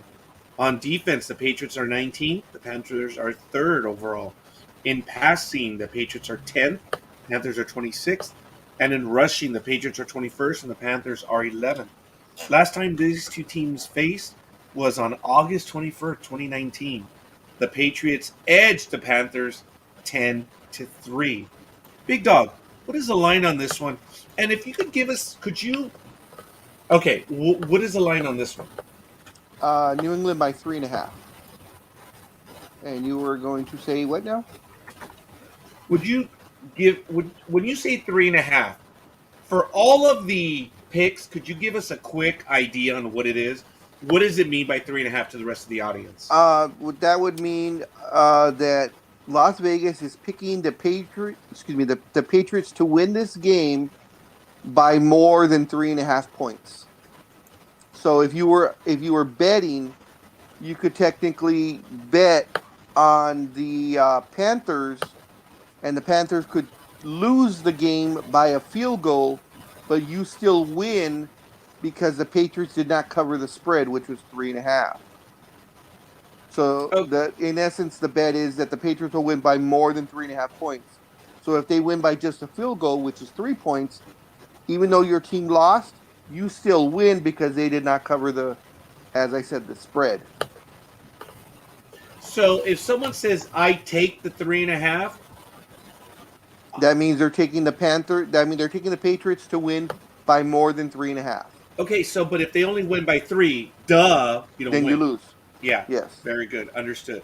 All right. Tony already says that the Patriots are going to take this one 30-10. I'm with Tony on this one. I'm going to go with the Patriots. And Gridiron Girl, says they're looking real good. Aisha says the Patriots, providing they show up, and the Putty Cats don't play their game. I like it. Almighty, what's it going to be? Belichick. Big Dog? Same. I'll go with the Patriots. Okay. This goes to show you my detest of the Cowgirls, that I will actually pick a New England team, a Boston-based team, before I'll pick the Cowgirls. And there we go. So right now we have the next game, the Minnesota Vikings. Surprising, 3-4. Baltimore Ravens 5-2. This one is at 10 a.m. Pacific time on Fox at M&T Bank Stadium. Vikings are 16th on offense. The Ravens are 9th. The Vikings are 12th on defense. The Ravens are 15th. Vikings are 14th in passing. The Ravens are 15th. Vikings are 14th in rushing, and the Ravens are 7th. Wow. The Baltimore Ravens lost to the Vikings 24-16 on October 21st, 2017 at Minnesota. So, Big Dog, what is the line on this one? Baltimore by 6. All right. So, Gridiron Girl already says the Ravens. I'm going with the Ravens. Tony says Ravens 24, the Vikings 20. I did not write that one on there. Forgive me a moment. There's Tony. All right. Almighty, what's it going to be? I will take the Ravens. You go. I will go with Edgar Allan Poe. Yes. That was intellectually stimulating. I know Aisha will I knew give us. you'd like that one. Oh, that for right now, who can't move around very much, I'm all right with that one. Aisha will give us her pick in just a moment, and we're gonna go to the next game. Oh, and there it is. I think the Birdies might take out. Oh wait, might outdo the Vikings. So let me get that one in there. Okay, folks, next game. Cleveland Browns versus the 5-3 Bengals at 10 a.m. Pacific time on CBS. It's at Paul Brown Stadium. On total offense, the Browns are 7th, the Bengals are 10th. On defense, the Browns are 6th, the Bengals are 21st. In passing, Browns are 22nd, the Bengals are 7th. But in rushing, the Browns are the number 1 team in the NFL, and the Bengals are 22nd. Last time these two teams played, it was good. Browns edged the Bengals, who were at home, 37-34 on October 24th, 2020. That was a little over a year ago. Yeah, it was a year ago. Big Dog, what do we have on this one? This one, they're going with Cincinnati by 2.5 only. What are the numbers if you add them up, scorekeeper? Because they're kind of all over. This is 1. All right, so here we go. So when you look at the Browns, it's just very simple. 7, 6, 22, and 1. 36 points, folks. That's impressive. And then you have the Bengals 10, 21, 7, and 22. 60? This is 60. Wow. And remember, I don't go by that completely, but it helps me out. It gives me a good idea. So, we shall see. Gridiron Girl is going with the Bengals on this one, right up front. Oh, Big Dog, what's it going to be? You know what? I will. I want to say the Babyship Browns, but they've let me down the last couple of weeks. Hmm. So wow, Tony's going that way. Ah, damn it! Damn it! Damn it! Damn it! Screw it. I'll go with the Babyship Browns. Almighty? Brown. Oh, I'm sorry. You say that so quietly. He did, yes. Volgarov, thank you for that, about wanting to become famous. I don't know if we could handle becoming famous, but thank you. Appreciate that. Want to give you a quick little shout out. Thanks for visiting with us. I don't know if we could handle fame and fortune. So, folks, I'm going to go with Tony on this one. I like the upset. Oh, so Aisha, the ladies. There you go. She's going to go. I'll try the Tigers for this one. That's interesting. All right. I'm going for the upset. I believe the Browns are going to take this one, only because the numbers are better. I know Cincinnati's at home, but the Browns are misleading 4-4. So On that comment that you put before, can we, instead of being famous, can we become infamous? oh, in many corners of the dark, deep interwebs. Thank you, W. We'll never forget that one. On the internets, we are infamous. Well, see, that's a good thing because that means we're infamous. So Very well done. I like it. So it's all good. Next game, folks. We're gonna go Buffalo Bills 5-2 versus Jacksonville Jaguars. I think everyone's gonna be. This is an easy one. 10 a.m. Pacific Daylight Time on CBS. It's at TIAA Bankfield, or as we in the Latin would say, the TIA Bankfield. But that's okay. The Bills are look at this, folks. The Bills are an impressive. That's 37 points for them. The lower the number, the better. The Bills are 12th on offense. The Jaguars are 26th. Total defense, the Bills are number 1. The Jaguars are 17. Passing, the Bills are 12th. The Jaguars are 30th. The Bills are 12th in rushing, and the Jaguars are 20th.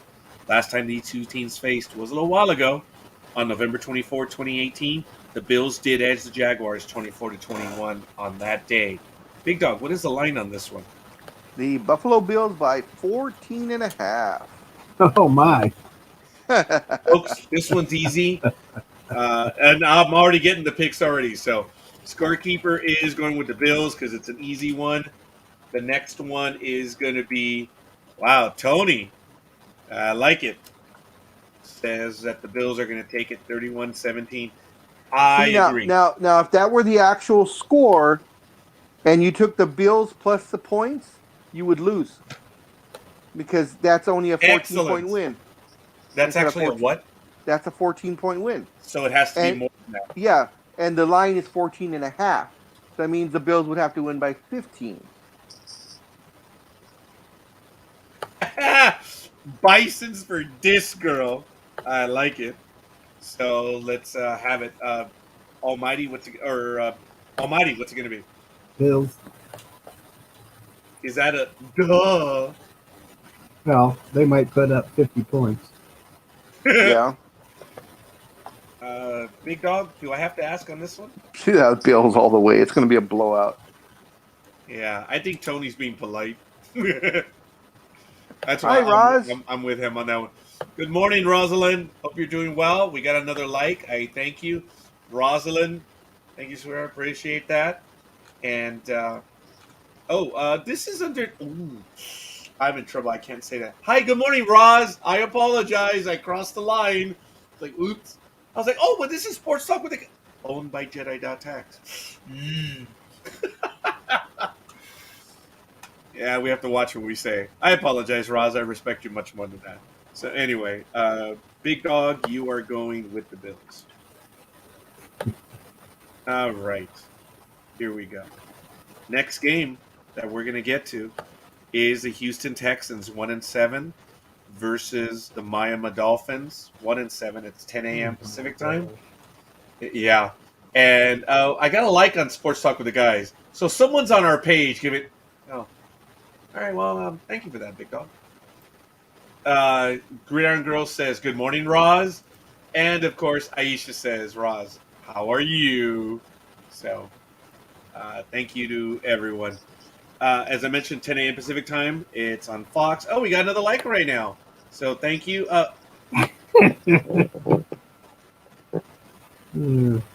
You complained last time that I didn't like the pages, so now that I'm liking the pages, you're making faces at me. Yeah, but you're liking them under the internal likes. It should be under Big Dog. Should be under Peter Galmo. No, it should be under. It should be It shouldn't be under Sports Talk. That's how it's showing up. Oh well, I went on my own page right now and did the likes, so I don't know why it's doing that. But you're like an editor or administrator, so it's okay. I appreciate that, folks. It's all good. Quit and complaining. I thank you, Big Dog. That's why I said I appreciate it. All right, Big Dog, appreciate it. Who the hell is playing? Next game, I'm sorry. Texans 1-7 versus Miami Dolphins. Okay. All right. So here we go. This is otherwise known as the Who Gives a Shit Game of the Week. This one is, because we're now into the season. It's going to be at Hard Rock Stadium. The Texans are 30th. Dolphins are 27th in offense. It's almost the reverse, 28th on defense. The Dolphins are 30th. In passing, we got a little bit of daylight. The Texans are 29th. Dolphins are 21st. And in rushing, the Texans are 30th. And the Dolphins are 27th. You look at the numbers, it clearly favors the Dolphins, but I don't know. But not by much. So eloquently, yeah. Well, they're both in the 60s, aren't they? Or more. It might be more. They're both in the hundreds. They're both in the hundreds. Actually, did we ever have a team that got into the hundreds? I think we did one year, or at least in my mind, yeah, someone was in the hundreds because they just sucked. Some team was 0 and whatever, and they were like 30. Well, the Texans, if you add it up, might be in the hundreds. Yeah, well, we'll see right now, folks. So, last time they played was on October 28th. The Texans really almost doubled up on the Dolphins, 42-23. So, if we could have your the line is Miami by 5.5. Wow. I really would have thought that Vegas would have put it as a pick'em because they both suck. Yeah. Yeah. Tony, at least at 1 point. Yeah. This is going to be 24-21. So once again, if he wins, if you take the betting side, he would probably lose. Yes. If the betting side would happen. Yes. But I like it. Tony, thank you. Roz says she's feeling pretty good. Bills and Texans, please. So we're going to go back. I'm going to switch from Rosalind to Roz. So we're going to put R-O-Z on this one. And she is going to take the Bills. And, you were going to take the Texans? Remember, she likes colors. And that's a good thing. Aisha says, with regret, I'm picking Miami. Can't see the Texicans showing up again. I love it. I love it so. While Roz went with the Texans, I don't know about Gridiron Girl. I'm going to go like it really effing matters. Almighty, just like Big Dog says, this is the who gives a shit. Almighty, what's it going to be? Well, since right now this is for the second pick in the draft. Very good. I was like, what do you mean? They're both 0-8, yeah. Yeah, because Detroit, yeah. I'm going to go with Miami. Thank you, Miami. Big Dog. Gridiron Girl takes the Texans. Whoa. Okay. I'm going to go with the Guppies. Only because they're at home.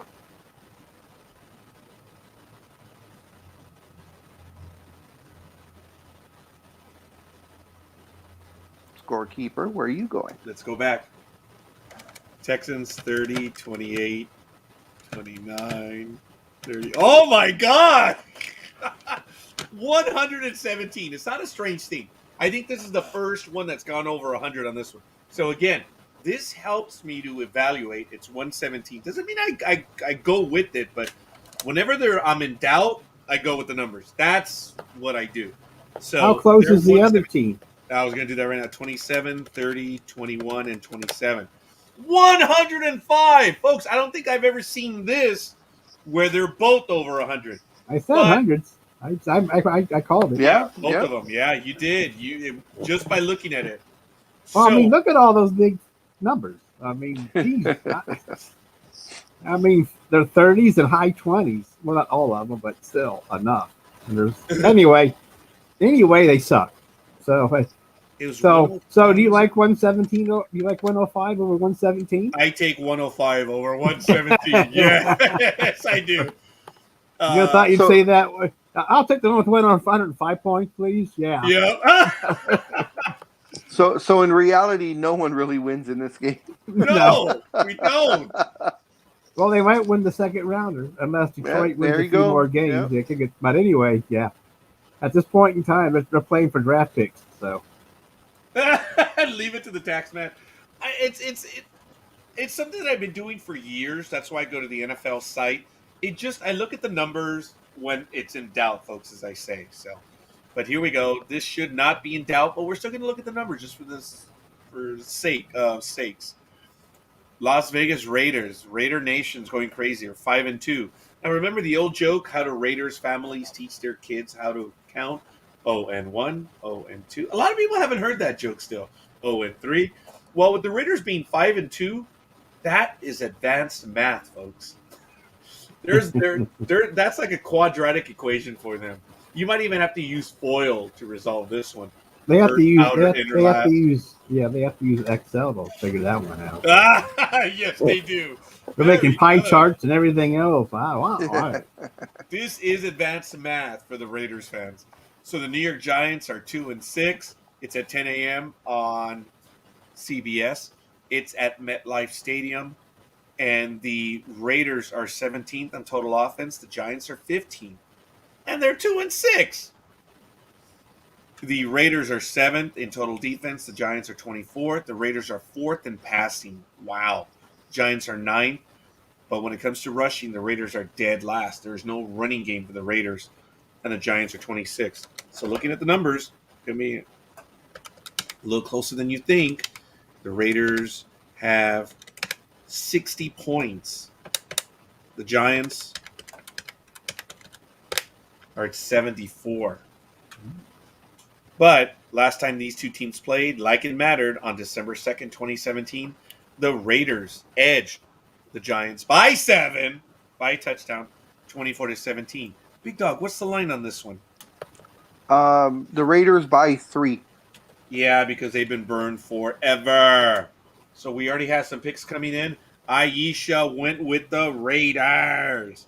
Since this would technically be my team, I'm going to go with them. I'm going with the Raiders as well. And they're going to win by a little bit more than a field goal. Roz says it's the Raiders. And Tony, yeah, I predict, I like that one. That's the score that I'm looking at. Oh, sorry, Tony, I did not capitalize your name. 28-24. So, Almighty, what's it going to be?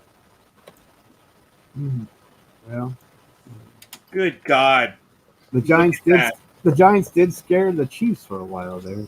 But, I'm going to take the Raiders. The Gridiron Girl is going with the midgets on this one. Wow, she's going for the upset, the clear upset. No matter what, folks, even though the Giants are at home, and if you think about it, when you're at home, you know, if you go with the home team, it's not an upset. But when you look at the records, yeah, it would be an upset. So, well, like I said, they played the Chiefs pretty tough. So I don't know if it would be an actual. Well, they have 74 points, folks. That kind of leaves them just on the outside of where teams should be. Look, if you look at the numbers and you think of it this way, if you have a middle-of-the-road team for the 4 metrics that we use, yes, those are big words. 15, 15, 15, and 15. That's 60. Even if you're on the bottom half of the metrics. That's 60. 64. I'm sorry, what was that? She does. Gig goes with her gut. Nice one. Yeah, no doubt about that. Big Dog, what's it going to be for you For what? for this pick? Raiders and Giants. Oh, Really? I thought I had picked. I thought that you had asked already. I'm sorry. The Raiders. You really have to Maybe ask I him? did. You really have to wait from the answer? That's Yeah. All right, now we are done with the morning games. We're now going to go with the afternoon games, folks. So the first afternoon game, Chargers 4-3, surprisingly, versus the Philadelphia Eagles at 3-5. It's at 1:05 p.m. on CBS. It is at Lincoln Financial Field. The Chargers are 20th on offense. The Eagles are 14th. And I'm looking for Tony's pick on this one. The Chargers are 9th in defense. The Eagles are 18th. Chargers are 13th in passing. The Eagles are 23rd. And in rushing, the Chargers are 25th. The Eagles are 6th. Last time these two teams played, the Eagles edged the Chargers 26-24 on September 30th, 2017. Big Dog, what is the line on this one? The Lightning Bolts by 1.5. All right. So this is Tony's team. He's gone to see them. I don't know I'm if he let sorry. us know. I don't know if he let us know how his game went. I don't think they won that game, but we'll Shocking. see. Roz is going with the Eagles on this one. So we'll see some of the picks. Big Dog, Yes. what's your pick on this one? I'm betting Gridiron Girl is going with the Chargers. I'll take the Chargers. It's gonna be a close game though. Almighty? Chargers. Now Scorekeeper. I know. Now I have to make a pick. There it is. What a shock. Gridiron Girls going with the Chargers.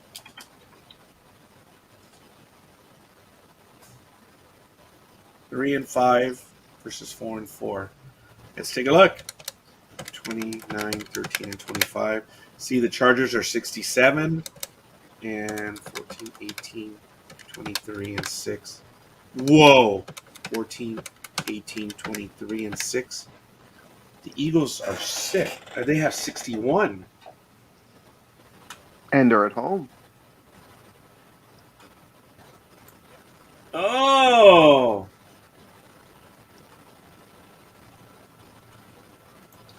Tony is. Whoops. Sorry. Messed up.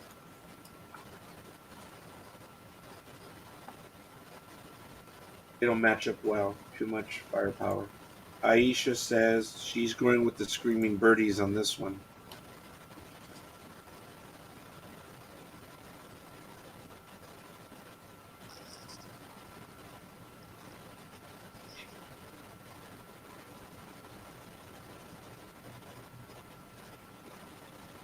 Wow. The Chargers have a better defense and better passing. It's not even close on those numbers. But in a close game, the Eagles would be able to dominate because of their rushing. But Tony says Eagles haven't won a home game yet this year. Ugh!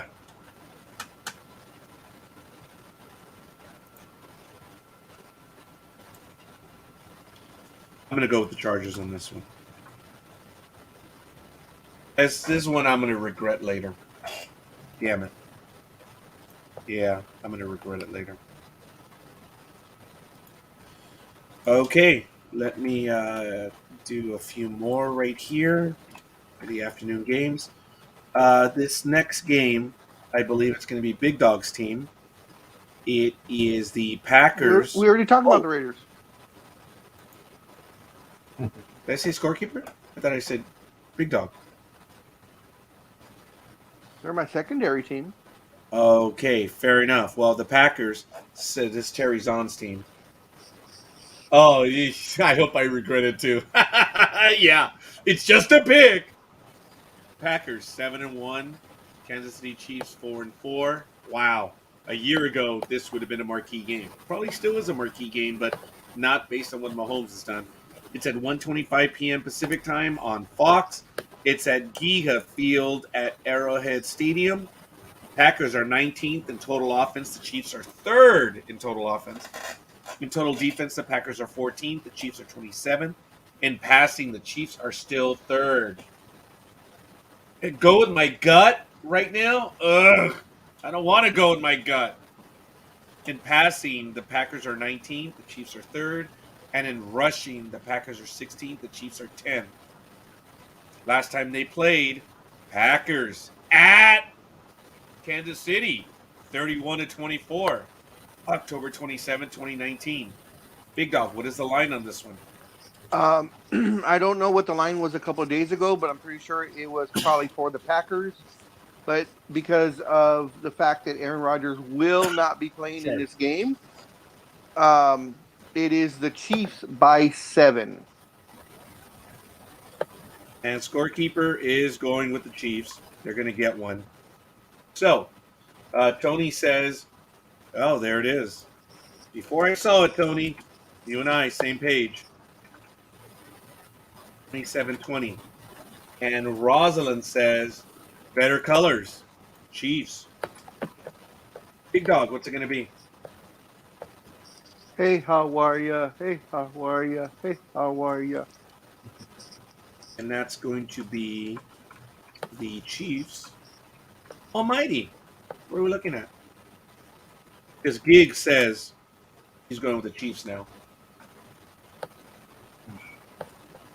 I'm with the Chiefs. Getting nervous. All right, Aisha. Oh, here we go. City Bull. Better win for me. Okay. I like it. All right, the next game, I'm going to have to back up on this one. I do apologize. So, should I do it this way? I might be able to, yeah, I might be a little bit quicker. Arizona, 7-1 versus the San Francisco 49ers, 3-4 at 1:25 p.m. Pacific Daylight Time. It's on Fox at Levi Stadium. The Cardinals are 6th on offense. The 49ers are 23rd. They're in the lower 5th. Cardinals are 10th on defense. 49ers are 2nd. In passing, the Cardinals are 6th. The 49ers are 25th. Cardinals are 8th in rushing. The 49ers are 19th. Overall, the Cardinals, just the other day, beat them 17-10 on October 9th, 2021. What's the line on this one, Big Dog? Surprisingly, and it makes me wonder what's going on in Arizona, because the line is San Francisco by 2.5. All right. So, Almighty. I'm going to go with the Cardinals. Is the Cardinals the lowest number we've seen so far? Added up. I mean, that's. I mean, That's 30.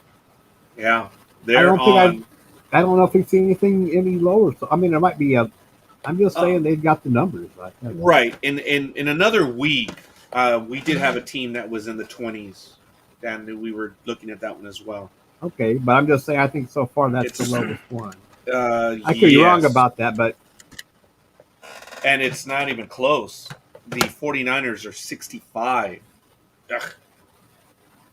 But like Big Dog said, I mean, what's up with San Francisco? I mean, getting the I'm looking at their injury report. Cardinals, DeAndre Hopkins is questionable. AJ Green, the wide receiver, is out. Jonathan Ward, their running back, is out. And Rashard Lawrence, their defensive tackle, is out. Roz is going with the Cardinals. Yeah. Gridiron Girl is going with the 49ers. And Tony says Arizona is going to edge them 20-17. And I've been burned by Gridiron Girl before. I'm going to go with the Cardinals. Because, folks, what you can do is here are the insights. This is why I like the NFL website. You can check out insights and see. The Cardinals are averaging 35.8 points. For the record, San Francisco has a 3-2 record versus Arizona since 2019 in the Kyle Murray era. And Furlan's forecast, analytics expert Cynthia Furlan has the Cardinals winning 57.3 of her simulation with a projected final score of 26-21. Holding the Jimmy Garoppolo is 3-1 in his career versus Cardinals. See? So he does well against them. And favorable slate. Arizona has 2 games remaining against teams that currently have a winning record, etc. Historic pace. Not keeping it 100. DeAndre Hopkins has fewer than 100 receiving yards in each game this season. Okay. So there you go. There's a little bit more insight right here. You can go deeper on the stats. Oh, I'm sorry. The highlights. You can check out some of their stuff right there. But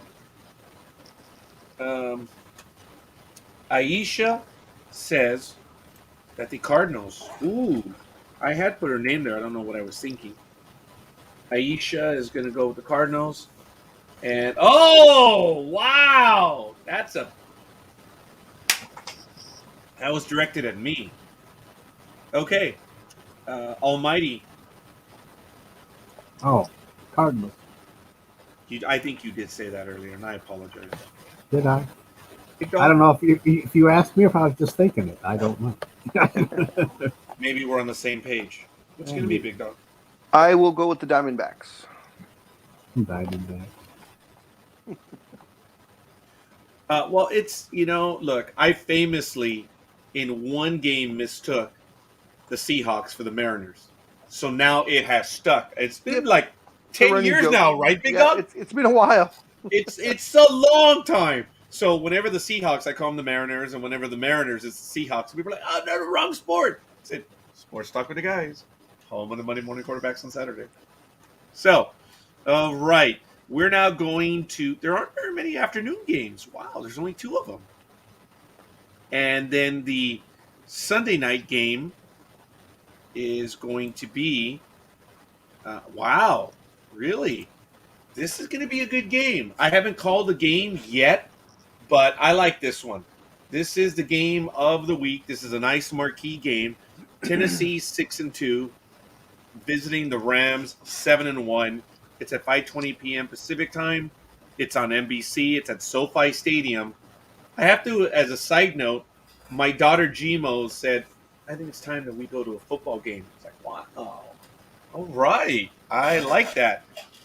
Yeah, I'm going to wait till next year. But anyway, the Titans. I was about to say, you got to get that checkbook out. You're going to go to a football game. Yeah. That's like, oh, sweetheart, we could go to New York, catch a Yankee game, get great seats, probably for the weekend. And New York is expensive. As you got to whip out the checkbook for that one. That's funny, Big Dog. You're so right. It's at SoFi Stadium. The Titans are 8th on offense. This is cool. They're in the upper 4th. The Rams are 4th in total offense. In defense, almost right there. The Titans are 23rd. The Rams are 22nd.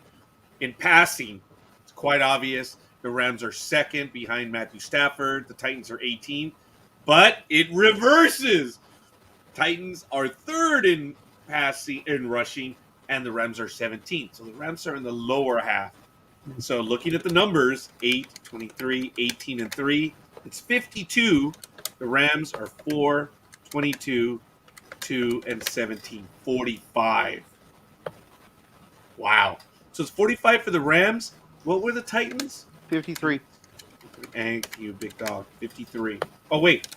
8, 52? 23, 18, and 3. 52. Sorry. So, hey, it's all good, Big Dog. So if you look at it right there, it's 39 and 6. Yeah, it's 45. They're a lot closer than you think. There's 2 good teams.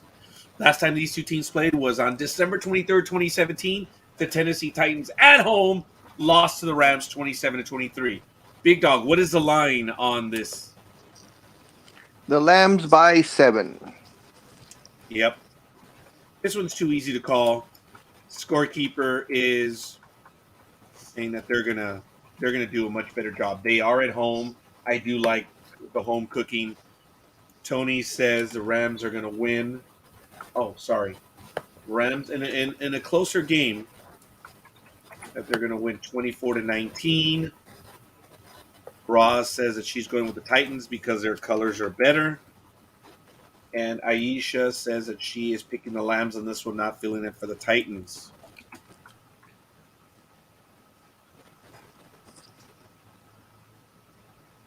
Big Dog, I didn't write down your pick for Cardinals and 49ers. Yeah, I told you Arizona. Remember I said the Diamondbacks. I didn't write it down at the very end. You just laughed. Right. What's it going to be, Big Dog? Titans, Rams. Oh, Rams. Almighty. Ooh, I think he's thinking upset. Gig No. just Rams. Well, Even if Derrick they took Evan Miller. Henry's injured, so I'm going to go with the Rams. It's like he's out for a long time. Maybe the season. I don't know if they took him. I mean, it's more like the Broncos discarded him. Morning Dream. How you doing? Oh, you know, a little tired. Yeah, Stud I know. Muffin! Gosh, Dream, you and I usually communicate a lot more during the week, and you've been busy. I've been medicated. We'll call it that. I told everyone the program begins. I know this week happened because I look up on the calendar and it was real. So it is what it is. Gridiron Girl says, I'm just guarding the Broncos. I need a Rams Miller jersey. Oh, okay. Like it. So you already showed up on the one Titans and Rams. 6-2. It's a Monday. It's a Sunday night game. Roz went with the Titans. It's +7 for the Rams. Scorekeeper Tony's calling it 24-19. Aisha, Big Dog, Gig, and Almighty all call the Rams. What's it going to be? Man, And here, you're getting love there, Dream. Once again, the Dream appears late. Morning Dream, Yep. but Gridiron Girl gives you a little bit of love as well. I think you said the Rams, right, Dream? yes. Okay.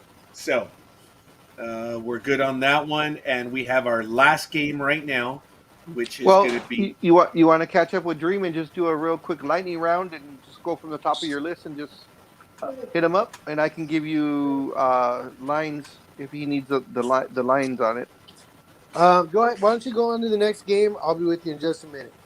Okay. We're doing the Monday night game. Cuervo's liking this one. Chicago. Did you get Roz's pick for the Rams? And I don't remember you saying Roz. I'm sorry. She went with the Titans. Okay, I'm sorry. And Roz greets Dream early this morning. So it's all good. Okay. Very quickly, this is the Monday night game. The Chicago Bears 3-5 versus Pittsburgh Steelers 4-3. It is 5:15 p.m. Pacific Daylight Time. It's on ESPN, and it's at Heinz Field. The Bears are last in offense. The Steelers are just a bit above them at 29. In defense, the Bears are 20th, but the Steelers are 5th. Wow. Okay, they're denying it, but they're obviously denying it offensively too. She looks like it. The Bears are 32nd in passing. The Steelers are 27th. But in rushing, the Bears are 4th. The Steelers are 31st. Last time these two teams played was a while ago. Steelers lost to the Bears, who were at home 17-23 on September 23rd, 2017. Big Dog, what is the line on this last game? Steelers by 6.5.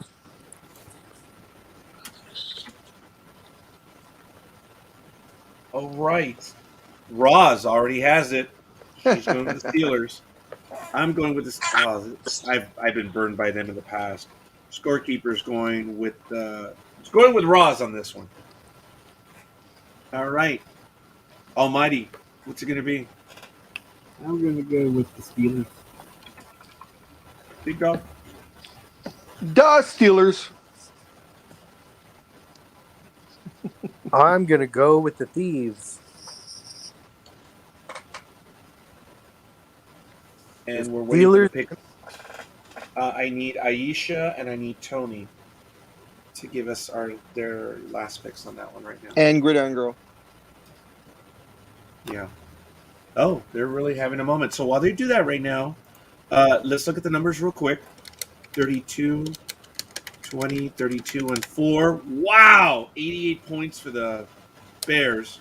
95, 27, 31. Steelers shouldn't do much better. 92 for the Yeah. Steelers. That's what I was thinking. They both Wow. suck. Okay, Gig is going with Roz. Thank you for that, Gridiron Girl. Thank you. Aisha, with regret, is going with the Steelers. Same. And Tony is calling it a much bigger score of 27-16 in favor of Pittsburgh. All right. Did we get everyone? I believe so. Did. Okay, folks, this is good. We're starting to do well. Oh, and the teams that are on, I did not mention this earlier, and I do apologize. The teams that are not playing this week. Bye week? The bye week, yes. I do apologize. Keep going. No, the other way. Should be at the bottom. Keep going. Well, I already went to the bottom. It's not there. Oh, okay. Sorry. Yeah, I usually have that up, but I'm sorry I don't have it at the moment. The teams that are in the bye week, but it's okay. It's all good. I'll post it. Usually I post that on the when I clean up the picks. I post it. All right. Well, there you go, folks. We did get it done in an hour. You want to go through? Well, Dream's got to give his picks. You want to do the lightning round for Dream? Do the lightning round for Dream. You ready, Right. Dream? He's special. Yeah, I'm sure he is. Dream, Yeah. you ready?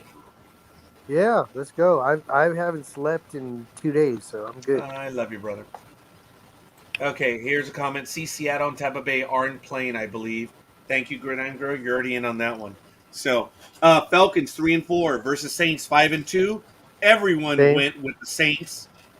Okay. Broncos 4-4. Big Dog. Cowboys 6-1. They're +10. Everyone else went with the Cowboys. So you know where that puts me. And he puts it in with me. Okay. Patriots 4-4 are +3.5 versus Panthers 4-4. Everyone went with the Patriots. Same. Okay. Vikings 3-4. Ravens 5-2 +6. Everyone went with the Ravens. Yep. Okay. Ravens. Browns 4-4 versus Bengals 5-3. Bengals are 2.5. And Gig and Aisha won the Bengals. Everyone else went with the Browns. I think I'm going with the Bengals on this one. Okay, help me out on this one. Sergio's going with the Saints. Thank you, Sergio. And so if you can catch up, Sergio, thank you. Okay, Roz, thank you. I hope the tests go well Bye, today. Roz. Sergio, thank you for the like. Yes, thinking of you, Roz. All right. Sergio, if we can get him in, then that would be great as well. Broncos, Cowboys, Patriots, Panthers, Vikings, Ravens, and then Browns and Bengals. Dream. I gave you all of mine for those. What do you mean? You already gave us the picks? Yeah. Oh, no, I was talking to Sergio for a moment. I'm now on Browns, Bengals. Dream, which one? I said Bengals. Thank you. Okay. You don't listen to Sergio me. says, no, I don't. Sergio says Broncos, and then he also went with the Browns. Okay, I need Patriots, Panthers, and Vikings, Ravens from Sergio. Okay, Bills 5-2 +14, Jaguars 1-6. Everyone went with the Bills. What? Nobody picked the Jaguars? I'm Nope. shocked. Good man. Are you going with the Bills? Yes. Okay. Aisha says, thank you, Aisha. Lions, Buccaneers, Seahawks, and Washington's on. Yeah.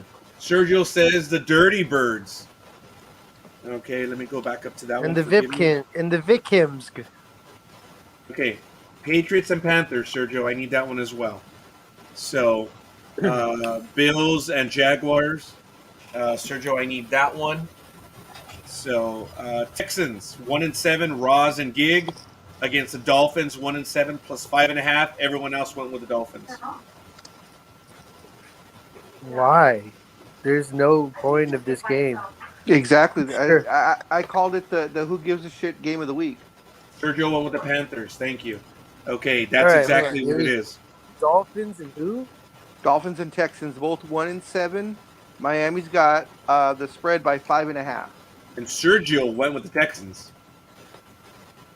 You know what? Sergio and I had a good week last week. I'm gonna go with him on this one.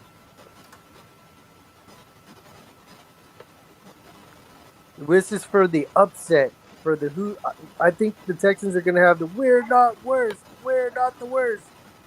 Okay, Kind of moment. Sergio, I need Bills and Jaguars. Okay. Raiders 5-2 or +3 versus the Giants 2-6.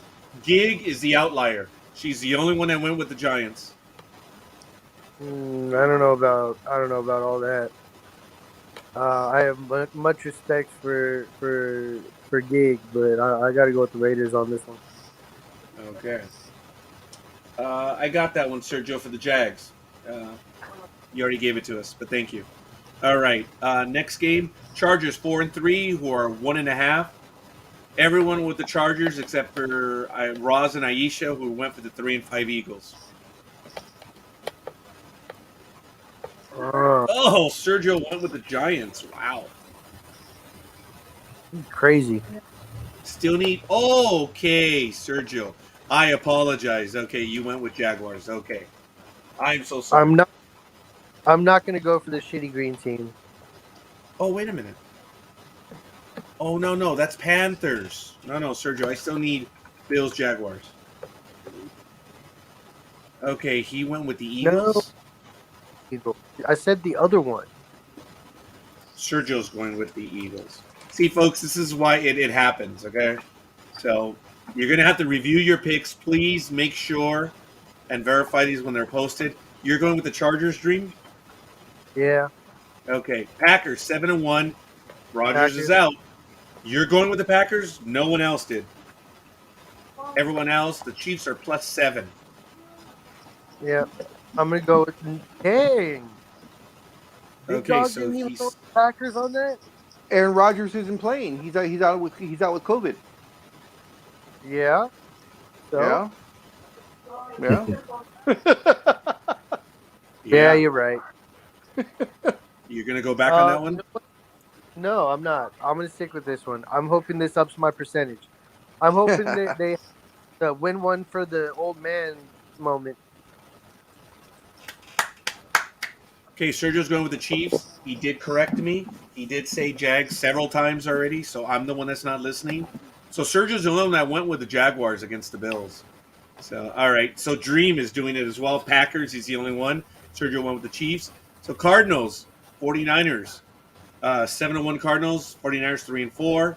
2.5. Geek is the only one that went with 49ers. And the 49ers are favored, by the way. It's 49ers by 2.5. Yeah. No, I'm going with 49ers on this one. Go with the upset. I like it. You know what? I always go with the 49ers. I always go against the Cowboys. I always go against the Seahawks. There's reasons. And I may take it from my percentages, but you know what? Screw it. Okay, Titans 6-2. Roz is the only one. Rams 7-1, who are +7. Everyone else went. Oh, you already gave those. Sergio, I need your pick for the Titans Rams, and I need your pick for the Bears 3-5, Steelers 4-3. And that should be it. So help me out, folks, and I'm going to post these immediately for Sunday's games and Monday. All right. Okay, Sergio's going with the Rams. Very good. Roz is the only one is the outlier. So, Dream, you went with the Rams? Yeah, he did. And Sergio is also going with the Steelers. Sorry, yes. So, folks, we got him. So here we go. Give me a quick moment. I'm going to highlight all of this, and I'm going to post it right now. I ask you to review them, please. And I'm going to post them right now in Sports Talk with the Guys. So forgive me a moment. Let me head on over there right now. And we're good. Any of you guys have a story that you want to get to right now while I get this done? I want to share something personal real quick. Yes. I'm very tired and very upset for a very specific reason. Yesterday, I showed up to work at 8 a.m. and it was a great, crazy day between call outs and injuries at work with employees and stuff like that. And that kept me there till almost 1 a.m., like 12:30 ish, and made it home and had to turn right back around because I got a call from our security company because somebody broke into the restaurant. Again? Oh shit. Yeah, this time they made it in through the front door, and they're idiots. Hey! I wasn't there. Keep it cool, dude. Oh, you have a whole different word, and it's not in this language. Uh, Thank you for the like, Sergio. um, it, they bypass certain things to try to go for the big prize, I guess, in their mind. They're trying to crack into our safe, and they failed. So they literally broke into the restaurant and left with $30 that was left in a tip jar. I'm sorry, Dream. I'm glad that's all they got. Forgive me. I didn't. Yeah. There's no There's no positivity. Oh my god! Now I'm talking about like an NFL analyst. It could have been much worse, and we all understand that. But I think they were like watching me, waiting for me to leave, because no more than Oh 15 minutes yeah. after I left, like 15, 20 minutes after I left, they were already breaking in.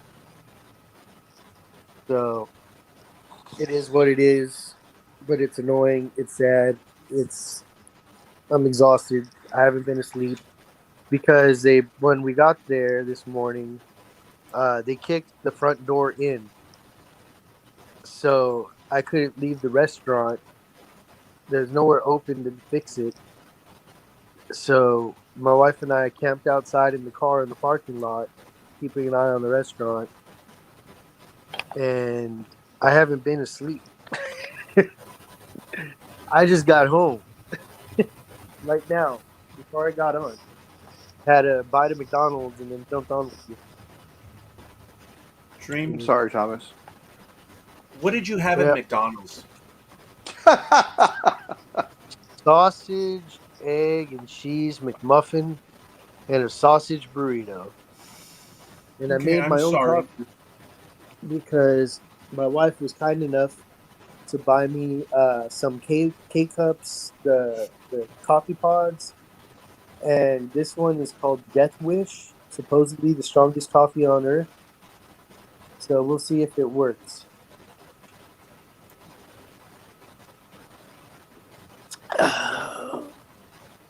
Yeah, It's not Aisha. bad. Thank you for that.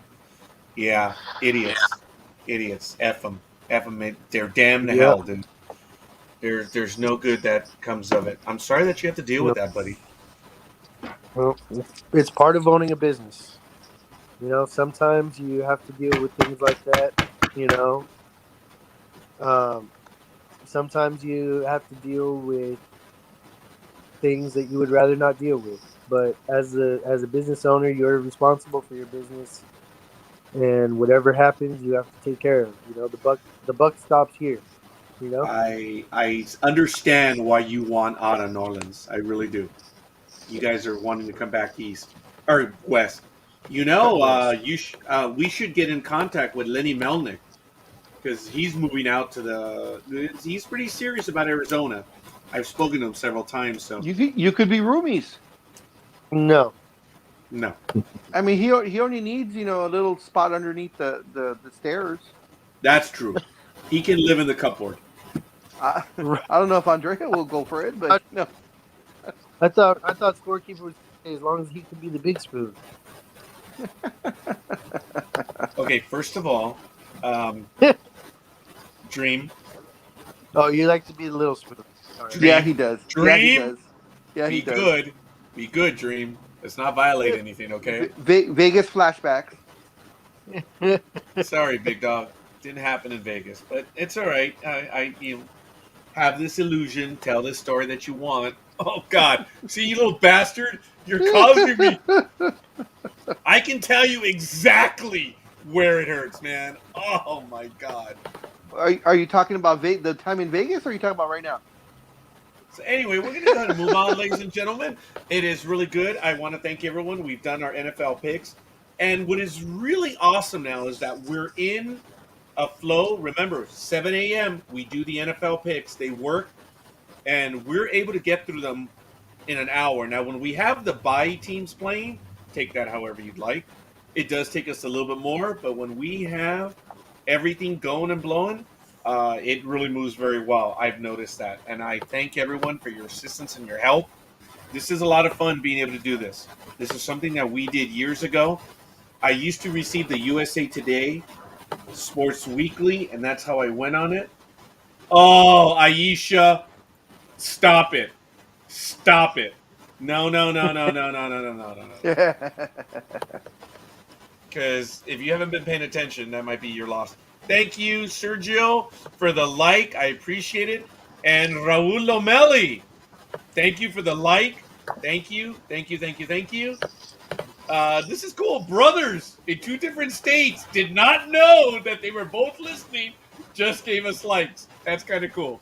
So they probably were in the parking lot standing by, lucky they didn't roll.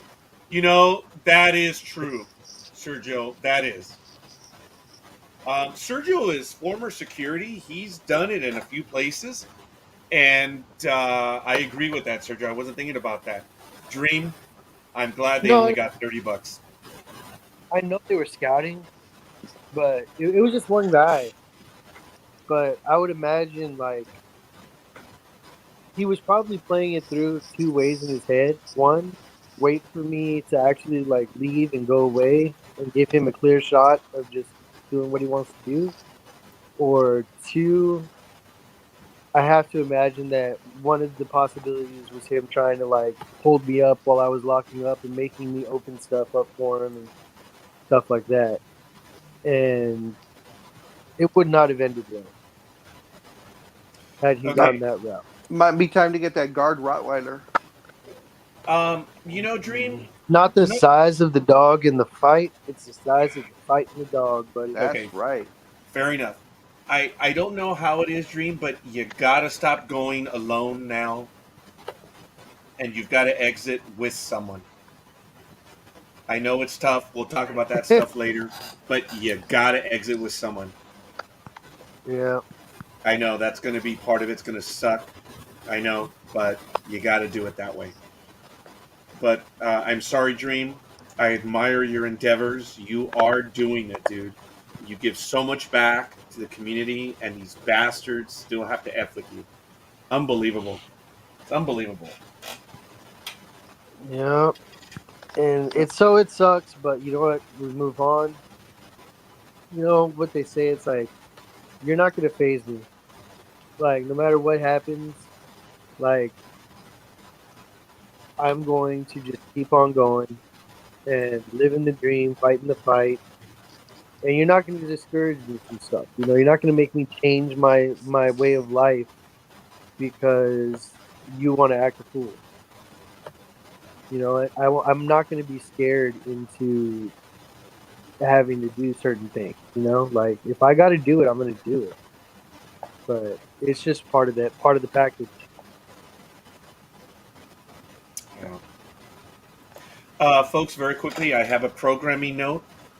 This holiday is Thursday, November 11th, Veterans Day, over on our Blog Talk Radio Network, NDB Media. As you know, Dan Schlossberg, and we're going to be talking to him. You know, he was at the World Series. He had his media credentials. He was there. He actually printed an article up this morning. You might want to take a look at it. We're going to post it on Sports Talk with the Guys. He's interviewing Director of Marketing at the USS Midway Museum, located in San Diego, next Thursday at 5 p.m. Pacific time on blogtalkradio.com/NDB Media. That's our other channel. So you should check it out. It's going to be a Veterans Day special. Gonna go down there and co-host? No. Big dog, I'm having trouble as it is walking to and from the office. I'm actually having trouble stretching out the arm right now. I've run out of coffee, and I'm debating getting the second cup, and it's going to be very painful right now. I'm stuck here. Gmo's roll the chair. Dream, you were here. What about the uphill part? You're fine. Time to go to the scooter store. I don't know. I've seen him trip over fog, so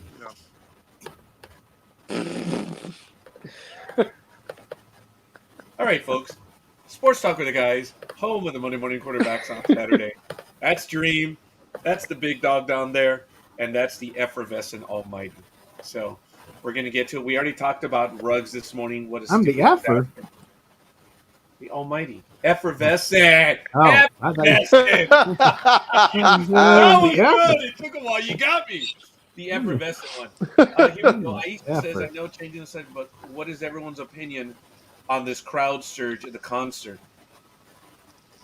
what happened? I don't know. Please enlighten us, Aisha. But it's stupid, man. Which concert? Yeah. Hopefully she'll let us know in a moment. In the meantime, while we get to that, in Major League Baseball news, I'm glad. I'm going to have to point it out to my daughter. I can now say future Hall of Famer. Buster Posey retired from the Giants. He announced it. That's why Speedy's not on today. He's crying. He's wearing black because that's like their last good player. While the Giants did well this year. No, I know. But and I appreciate it. We'll have to ask. Matt is working this morning. That's what's going on with Speedy. So to answer Aisha's question, but Buster Posey, his career is now done. You look at his numbers. You look at what he's done. He is, in my humble opinion, oh wow. So like I said, I unfortunately haven't been keeping up on news the last this week. Almighty, thank you. I think you're looking it up right now. Help us out on that. What am I looking at? Oh, I thought you were going to look up because the minute we said that, it looked like you were going to your thing. But here we go. This actually, I think this just happened last night. So 8 people were killed after crowd surge at a Texas festival, and this is, as of today, this article. At least 8 people have died and scores of people have been hurt after crowd surge on the opening night of the music festival in Houston, Texas. Panic broke out after the crowd began to compress towards the front of the stage at Travis Scott's Astroworld Festival. 11 people were taken to the hospital in cardiac arrest and 8 died. Some 300 people were treated for injuries such as cuts and bruises at the event, attended by 50,000 people. Wow. Local politician Lina Hidalgo, county judge of Harris County, described what had happened as an extremely tragic night. Our hearts are broken. People go to these events looking for a good time, a chance to unwind, to make memories. It's not the kind of events you go to where you expect to find out about fatalities. Yeah, I don't ever go to a concert wondering if I'm going to die. Yeah. That's not. Did it say who was playing or what type of music it was? Because a lot of times, Travis Scott's Astroworld. Travis Scott, isn't he a country guy? He's Texas. Yep. That's all you need to know. Doesn't mean anything. It is what it is. She says she's sorry to bring guys down. What do you mean bring us down? This is sports. It's what we talk about. Aisha, look, I don't go to concerts or soccer events for one and the same thing because people die at them because people get way out of control and it's just disappointing. Most of the time fans are absolutely awesome, but then you get these one or two places, and if I buy concert tickets, that's probably where I'm gonna end up going. So no, I fear going to concerts and soccer events because of that reason. It's a shame. I don't know why they pushed forward. They do, and it just you have that tipping point where everyone gets hurt, and it's just a shame. Okay, he's a rapper. See, Country rapper. It's Texas. and that means what? He's a country It's rapper. Texas. I'm sorry, Almighty. What was that? He's a country rapper. No, there is such a thing. Very good. Now you're See not. now, see now, Almighty is funny. See, Huh? Oh, I'm sorry. I didn't realize I was trying to meet your level of humor, but it was because I always fail at that. I don't even bother to try. But speaking of humor, I did not get to this one early on. Aisha says her last concert, by the way, was the 1970s. Status Q was on stage. Wow. my last concert was a month ago. Yeah. Where'd you go? You saw Big the dog? I saw the Eagles in Phoenix. Finally, and that was a bucket list item for me. So, You said you were going to go. oh, it was incredible. It was You like it was tickets from the 2019 tour, but of course because of COVID, it's been postponed 3 times. So finally they had it, and I went with my daughter who gave me the tickets, and we had an incredible time. I mean, they did the entire Hotel California album, start to finish. Oh, wow. Talked, introduced everybody, took about a 15-20 minute break, and then came back and did all their other hits. So altogether, they probably were on stage for close to 3 hours, and they were just jamming the whole time. It was just great. Everybody was there. No one rushed the front. No one rushed the stage. They were all in walkers and wheelchairs. My daughter said that because there were a couple of people going in walkers, and she's like, "Dad," I'm like, "What?" She's all these people are old, Oh, wow. and I'm like, "Yeah, this band was popular in the '70s, so everybody since then." Oh yeah. My dad's favorite saying used to be, "You know you're old when they're playing your kids' music on your classic rock station." Yeah, Back that in is radio. so damn true. And then I was tripping out because somebody was saying 30 years ago something happened. And in my head, I'm like, oh yeah, the 70s are pretty. Wait, you mean the 90s? Screw you. Yep. No. But How yeah. many original members, Big Dog? They were all there, of course, except for the one who passed away. I can't think of his name right off the tip of my tongue, but his son plays in his place. Okay. And then Walsh then- plays. I'm sorry. And then Walsh plays. Yeah, Joe Walsh was there, and Vince Gill also came in to do vocals because Glenn Fry. Glenn Fry's the one who passed. Glenn Fry's son is there on guitar and does some backup vocals. And since Glenn Fry was one of the main singers, they actually brought in Vince Gill to be the lead singer. So it's usually him and Walsh that kind of go back and forth. But Vince Gill does most of the singing. Does a really good job at it too. If I was Glenn Fry and I had 2 kids, I would name them French and Stir. That would have been great. Not for them, but yeah. Hey, screw it. They can do whatever they want at 18, but until that point, that's what their names are. Yeah. But Glendora Tartans High School football team defeating Downing. 35-14. Damn. In the first round of the CIF Southern Section Division. Go Tartans! Dreams, shout out. You have dream salute. Go tartar sauce. Oh, God. I did that with love, Gig. Oh. Give him a hell of a shout out. Aisha says most Most of of my my- music might be classic by now. I grew up the 60s, 70s, and early 80s music. Yeah, same here. No, We're not too classic far rock from is you. No, classic rock is now now like $9 music now. Yeah, I gone think from it's the starting to be charts, mixed but in not there. from our hearts. Oh. All right, folks. I do want to say also, in addition to the Glendora Tartans High School football team, congratulations to the Atlanta Braves for so convincingly putting it to the Houston A-holes. Let me tell you, To the cheaters. the cheaters in every which way. Congratulations, the cheaters played them tough, but the Braves in a magical season. There's no doubt. There's no reason why this team should have been there, but they were, they are, and they did. Congratulations to the Atlanta Braves. And Freddie Freeman, good for you. on that note, let me pull this up really quick. Go ahead and Where pull the it hell up, big is it? dog. Yeah. Here we go. The Atlanta Braves won the World Series, and not more than 2 hours later, the 2022 World Series favorites were already announced. Yes. The Dodgers are 11-2 favorites to win next year's Dang. World Series, followed by the Astros at 7-1.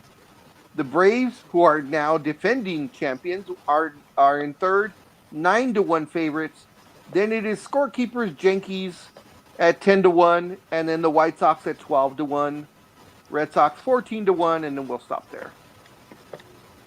Wow. Okay, I'm gonna have to 10-1 favorites, and the Dodgers are Are 11-2 big. favorites. 11-2. Because folks, yeah, the Dodgers are gonna lose quite a few players. Their Oh reckoning yeah. is coming, but it is what it is.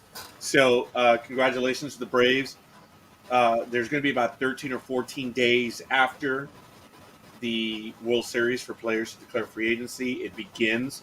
This is a nice, good free agent class. It's going to be entertaining.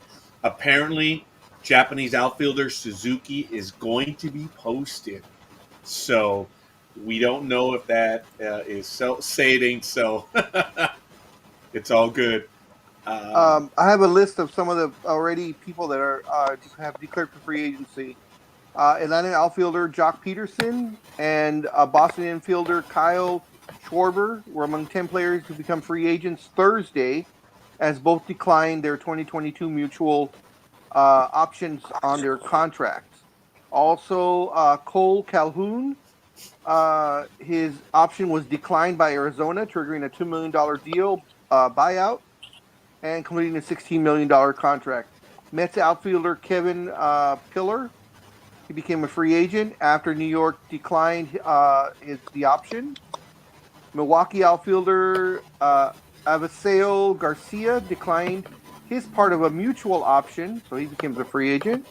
Cincinnati outfielder Nick Castellanos became a free agent after exercising his right to opt out of his contract.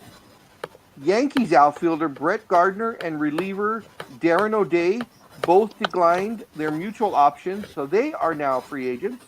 Okay. Gardner will be signed by someone else, most likely, but his days of the Yankee are over. And I think the Yankees are going to try to get him. We'll see. Okay. Oakland left-hander Andrew Chafin. Let's see. He exercised it. He declined his player option, so he is now a free agent. And Andrew McCutchen signed as a free agent, $50 million 3-year contract in December 2018, gets a $3 million buyout instead of his $15 million salary with Philadelphia. And it says altogether there have been 170 players who have become free agents following the World Series. About 40 players await decisions on options by tomorrow.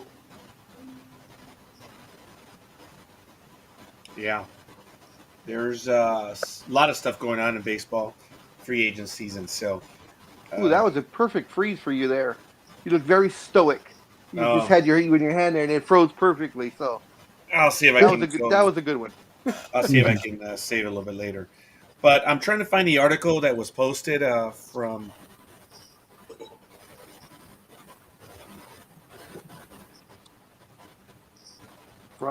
Oh, I apologize. I was being sarcastic. I just got a reference check by someone in Arkansas.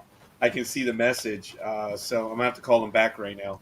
But I was, for other reasons, I was like, ah, man, I'm getting all these tax program companies contacting me right now. I was sarcastic by saying, ah, another tax program. But no, I can see it's a reference check. I'm gonna have to call them back. Also, just real quick, Bobby Valentine, everybody's favorite manager, he lost a close mayoral race in to Caroline Simmons in Stamford, Connecticut. He is 71. He conceded the election to Democratic State Representative Caroline Simmons late Tuesday night in what ended up being a close race decided by absentee ballots. Wow. Sorry, Bobby. Get back to managing. A So loser we once can all make again. fun of you. Yeah, we can make fun of you as a manager once again. So it's all good. All right, folks. It's 8:41 a.m. Pacific time. You're listening to Sports Talk with the Guys, home of the Monday Morning Quarterbacks on Saturday. We're going to get to some other articles that my favorite co-hosts have on with us in a moment. Get to some basketball, hockey, and other stuff. Folks, here's this one. Okay, just one more question. How's your political hopes going? Well, folks, the site is up on Facebook. As you know, the great state of Kansas does not have the requirement for you to be a resident. It's not for immigration purposes. This is for running purposes.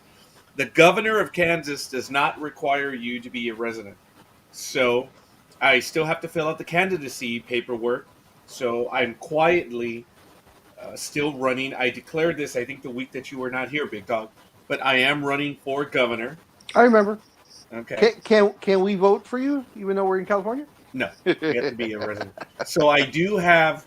I'm tentatively planning two trips to Kansas for How this. long do you need to be in Kansas to qualify to vote? Or Can we get a P.O. box?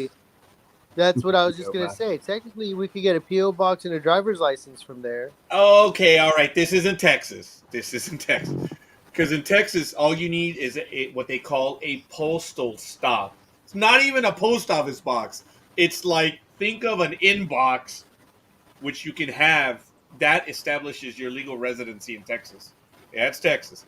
Kansas, I don't know at the moment. I have been reading up a great deal on the history of Kansas. And, I will be running as an outsider. I'm sorry? I said all 2 pages? It's 2.5 when you include pictures. So. Oh. So you're gonna? What'd you say? You're gonna run as an outsider? I didn't quite hear. As an outsider, obviously I am running as a genuine outsider, but I am. So you're gonna be with Kevin Nash and Scott Hall? I'm actually going to be what they would call a carpetbagger. So. Oh, Larry Brown. Okay, go ahead. Yes, I'm going to be one of those. So, the site is up on Facebook. If you guys want to go give me a like. Yes, he did. I thought that was a rug muncher. No, that's what you and me do. Carpetbagger is someone who travels all over the place. That's how Larry Brown. Because Larry Brown was coach for so many teams. Yeah, I know you. know. And that actually came from before that. A carpetbagger was referred to as the snake oil salesman. Yes. People would travel and just sell like BS medicines, and then the cops are coming, got to throw everything into my bag and take off. And so they would set up little quick stops and scam people out of their money. Huh, fitting. Selling their snake oils. Yes. Yeah, I'm running for office of governor of Kansas. So that's actually, seriously, I'm going to run a campaign. I am defining my platform. So I am a fiscal moderate. What does that mean? That I am for strong budgets. I don't like spending more than is necessary, but a moderate when it comes to the social values. I do believe there's room for government, but I do not believe in excessive. Now, I'm sorry. For those who do or do not know, is it a red or blue state? It is clearly a red state. So, Maybe we can flip that. well, we'll see. So, it's not my intent to flip it. It is my intent to make a run and to see what happens. I genuinely am going to be invested in this. I'm interviewing several people for campaign managers. I'm not kidding. I am running for this, and I'm going to see how far I can go. I do have right now. It's either 2 or 3 trips planned. I know people who live in Kansas, and people already think I'm making a joke of this. I'm like, no, I'm not. I am running for governor of Kansas 2022. So I can do it. We'll see what's going to happen. Boy, So, if you get governor of unfortunately- Kansas, What? I say if you get governor of Kansas, you need a wingman. Maybe we can work something out. Okay. Well, it doesn't work like the federal president and vice president. No, I know. But I act all right, Dream. When people found out that I was running, I already have 2 people that have asked to be my lieutenant governor, and I said, "Well, you've got to run as well." So we shall see. I will have to discuss it with you. I'm not kidding. I have 2 people who want to run with me. So And you could have Thomas cater the event also. Oh no! If he runs, he won't cater. Yeah, that's Well, no, you know, the business will cater and he'll run. Okay, fair enough. All right, folks. So I have this one for you. This is the joke of the day as far as Sports Talk with the Guy is concerned. The teacher, Roger, was writing a simple equation on the board, and little Almighty, was paying attention, and scorekeeper said, "Hey, is there anyone that can solve this problem?" Almighty jumped up to the board, erased it, and he said, "Problem solved." Yeah, a little bit of a smile from Almighty. I liked it. Thank you. And it wouldn't be Sports Talk with the Guys if it wasn't Big Dog giving his usual chortle. So, Turtle. yes. All right. If you guys have jokes, you gotta bring a joke. You know that. I was gonna say my favorite, one of my favorite ones concerning school. Little Johnny comes home to his dad, and starts saying, "Dad, I got in trouble. I got in trouble at school today." And he says, "What happened, son?" He says, "Well, the teacher asked me what 2 times 3 was." He said, "And what did you say?" I said, 6. He says, "Okay." He says, "And then what happened?" "Well, then she asked me what 3 times 2 was."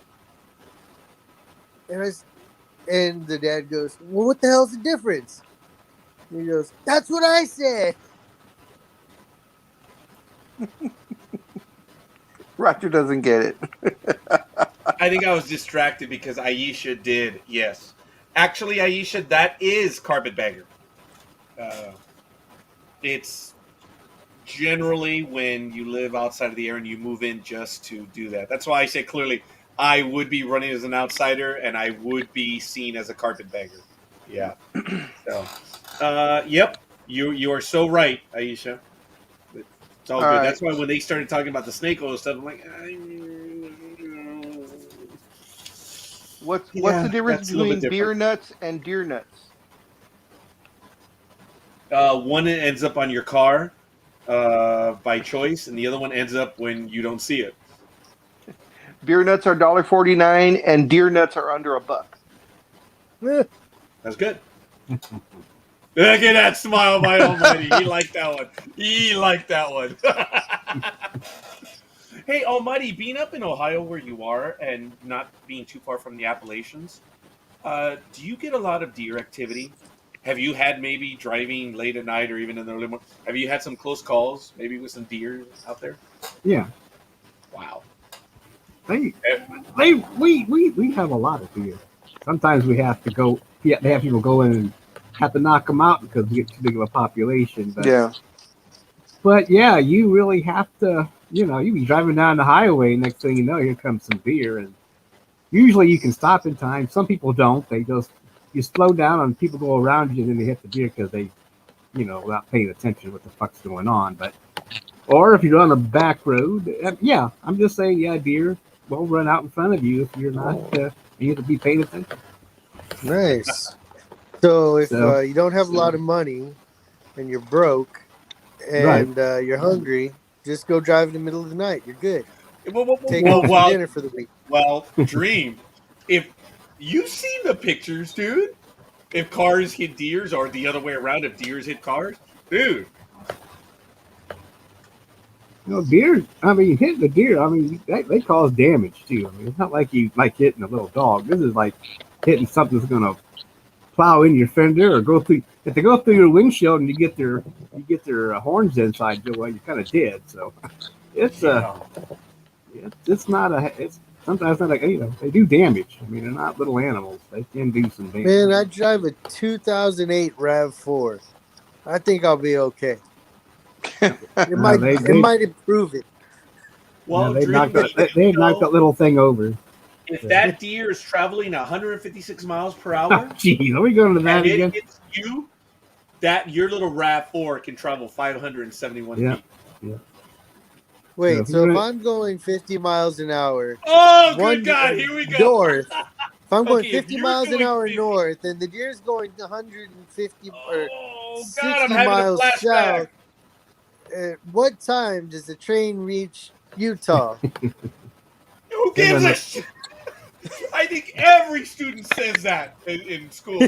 Who gives a shit? No, actually, when they give that question now, the kids that are in school right now say, "Who takes a train?" Oh, that's probably true. Yes. Actually, that's a West Coast thing, folks, on who takes a train.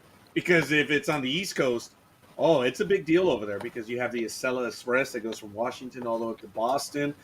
You got metros, subways, and stuff. That's an East Coast thing. Out here in the West Coast, who takes a train, big dog? Senior citizens. That's who take trains. So you're saying you take a train? Who else takes trains? Okay. I take a train. I love taking trains. Roger loves taking trains in Vegas. Speaking of, didn't you say that if you were... that could be taken so many ways, Stream. That's what I said. Didn't you say, Scorekeeper, that if you get your promotion that you're up for, that you can be commuting by train? Like I said, if I could, because it would be in the downtown area. So I could walk about 1.5 miles and take the train in from 2 different locations. Oh, God, Aisha. I was almost terrified for a minute because my eyes are blurry, and I thought I read Mika deer are about 20 feet tall. And I was like, what in the ever-living God are they thinking? No, that's another program, folks. That's the DA-verse. That's another program. Those are frightening animals. No. 20 feet tall. Imagine a 20-foot tall deer. Yeah, no, we talk about Wonder Woman, we talk about sports, we talk about everything else. We don't talk about those cryptids. No, it's 20 inches, which is moose get pretty big. Don't they get to over 10 feet tall? A fully grown moose? They're pretty big. Yeah, I don't know if they get to 10 feet, but we're splitting hairs, big dog. Yeah. I just don't know. Because I know I've heard stories where they say if you hit a deer, usually you get, you can probably kill the deer, damage to your car, but if you hit a moose, the moose just walks away and your car is totaled. Man, that reminds me when I was drinking at a friend's house back in the day in college, and we're all sitting in the backyard playing poker and whatever, right? Just chilling. Mm-hmm. And a big old giant possum is walking across the back fence, and one of these drunk guys that were at this party picks up a big old baseball-sized rock, says, "Watch this. I'm going to knock that thing off," because he was scared of it and he wanted to get it from a distance so it didn't bug him. So he took this big old baseball-sized rock, and he was on the baseball team, had dead accuracy, hit him straight in the side. And you hear the big old thunk, and the rock drops. The possum literally just turns his head, looks over at him, hisses at him, and we all went inside. Yeah, no kidding. Did you guys see the comment by Aisha? Isn't a moose just a Scottish mouse? They You can't had be. to read that for me to get it. Oh no, it was 'Cause funny. Yeah, no, because I read, isn't a moose just a Scottish moose? Because I'm thinking moose like the dessert. Oh. I thought so as well, and I had to reread it, so it was good. Folks, very I'm just quickly, tired. we all are. Some of us are tired, some of us are just very tired. Folks, today in history, at the fourth Rugby World Cup final at Millennium Stadium in Cardiff back in 1999, the Wallabies fullback Matt Burke lands 7 penalties and 2 conversions, and Australia beats France 35-12. Back in 2011, the Federation Cup Women's Tennis, Moscow, Russia, Czech pair Lucy Hradecki and Kivita Pesh beats Maria Kirilenko and Elena Veshnina of Russia to clinch a 3-2 win for the visitors in the final. I ain't doing more in history. There it is. That's what we have in sports history. As I mentioned, we have NASCAR events. The championship is this weekend. Formula One is in Mexico this weekend. NHRA is next week. PGA, they have an event going on. I'll get to that one in just a little bit. Big Dog, Yes. do you want to get to some basketball right now, young man? Sure. Mr. Ben Simmons is a little bit lighter in the pocketbook as Gee, what happened with Ben Simmons, Big Dog? well, of course, he is saying he is not mentally prepared to play basketball, professional basketball. And the Sixers have been very patient with him. They even offered to send him to a mental health therapist to help him deal with his problems. He refused. So now, he hasn't changed his stance about not wanting to play. So they decided to finally fine him. So yesterday, for missing the game, he got fined $360,000, which is one game's pay for him. And they say every game that he misses from here on forth will be a one game fine. So $360,000 every single game going forward.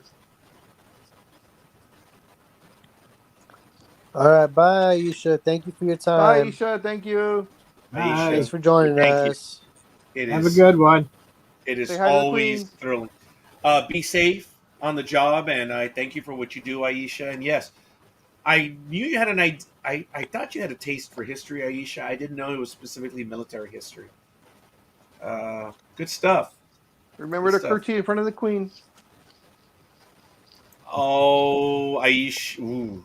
Yeah, she would. She would curtsy in front of the queen. Well, you have to. Well, I meant it in. Well, yeah, she will. So I don't know because I don't know all the regulations over there. Well, she is a subject of the throne. We don't of the realm. We don't have to. No, we do not. We beat them. Man, I'm gonna go high five her. You go high five her? Like, what's up? Give me a might pound. knock her over.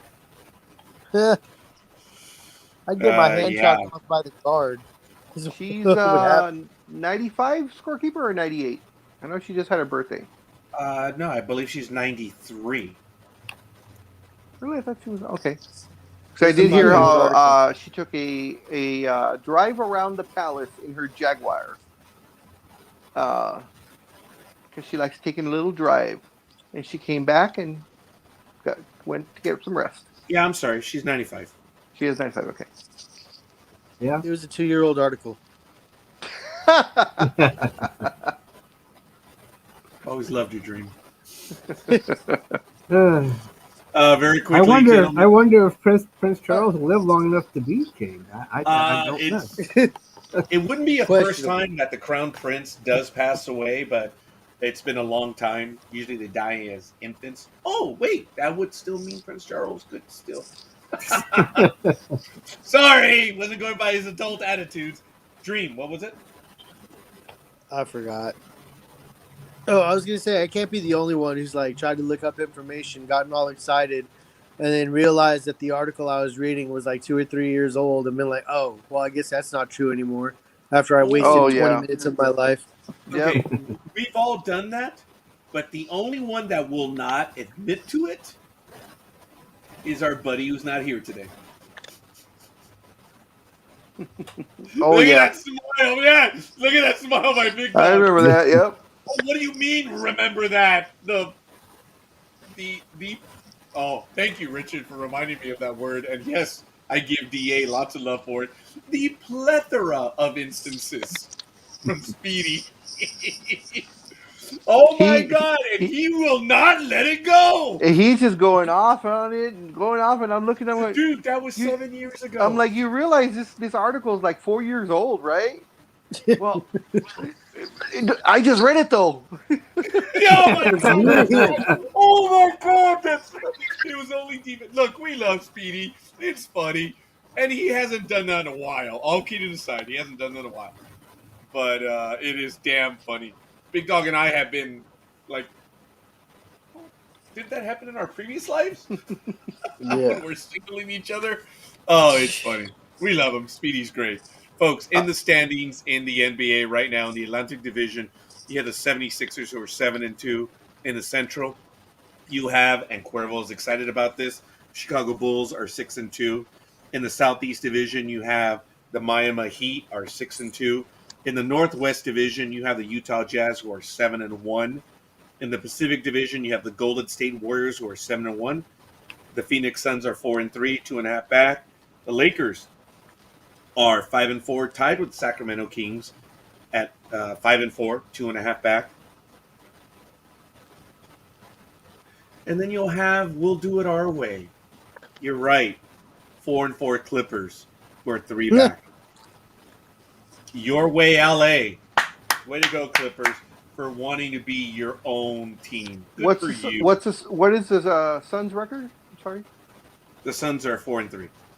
Okay. And on that note, there is a lot of news coming out of Phoenix as the NBA is now launching an investigation into the Suns' owner, Robert Favor, over racism and sexism charges. Or last night? I'm sorry? Did that break this morning or last night? This is actually from November 4th. So 2 days ago, Thursday. I was going to say 7 years. What's that? I was going to say 7 years ago.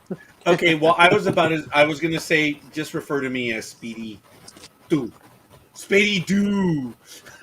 Yeah, so this broke on Thursday. It says the league announcement that they will use the law firm of Watchwell Lipton to conduct the investigation, which comes in the wake of ESPN's publishing an investigative story based on interviews from more than 70 current and former Suns employees who described sometimes toxic and hostile workplace racism and sexism during Saber's 17-year tenure in Phoenix.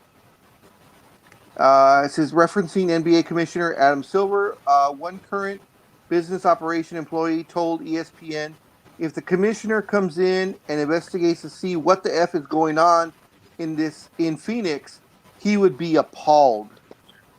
Says the allegations contained in today's ESPN, which would be Thursday's ESPN article, are extremely serious.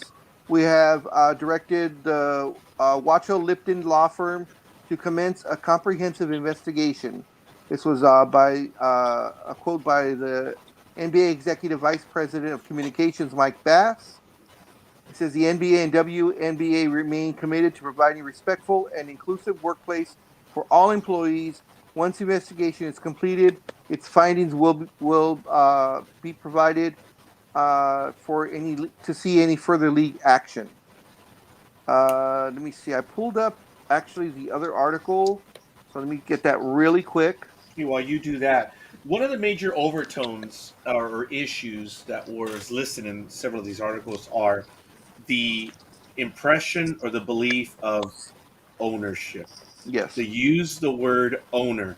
Folks, there's two sides to this, and it's very simple. Being a business owner, as Dream is, we own the business. So don't be stupid. You need to understand this. We own the business. But to say that we own the personnel or the players, okay, that is the very height of jackass city. But I don't own anyone that's in my business. I can sarcastically say, if I have dirt on someone, I own you. And that's more of a joke. Excuse me. What they're saying is that not only was he an owner, but the implication was that he said, I own you. Now, unfortunately, a lot of players, as you know, are black.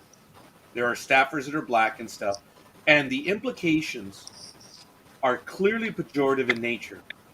That you have a white owner saying to his player or to his staff, I own you. They say he acted like it and that he made it clear. That was the pervasive attitude. Folks, if it turns out to be that way, that's bad.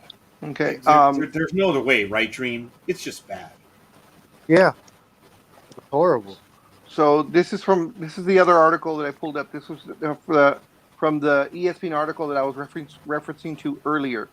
So it starts off saying, it says, on the evening of October 30th, 2016, at Talking Stick Resort Arena in downtown Phoenix, Earl Watson, in just his third game as the Suns head coach, faced a tall task: beat the powerhouse Golden State Warriors.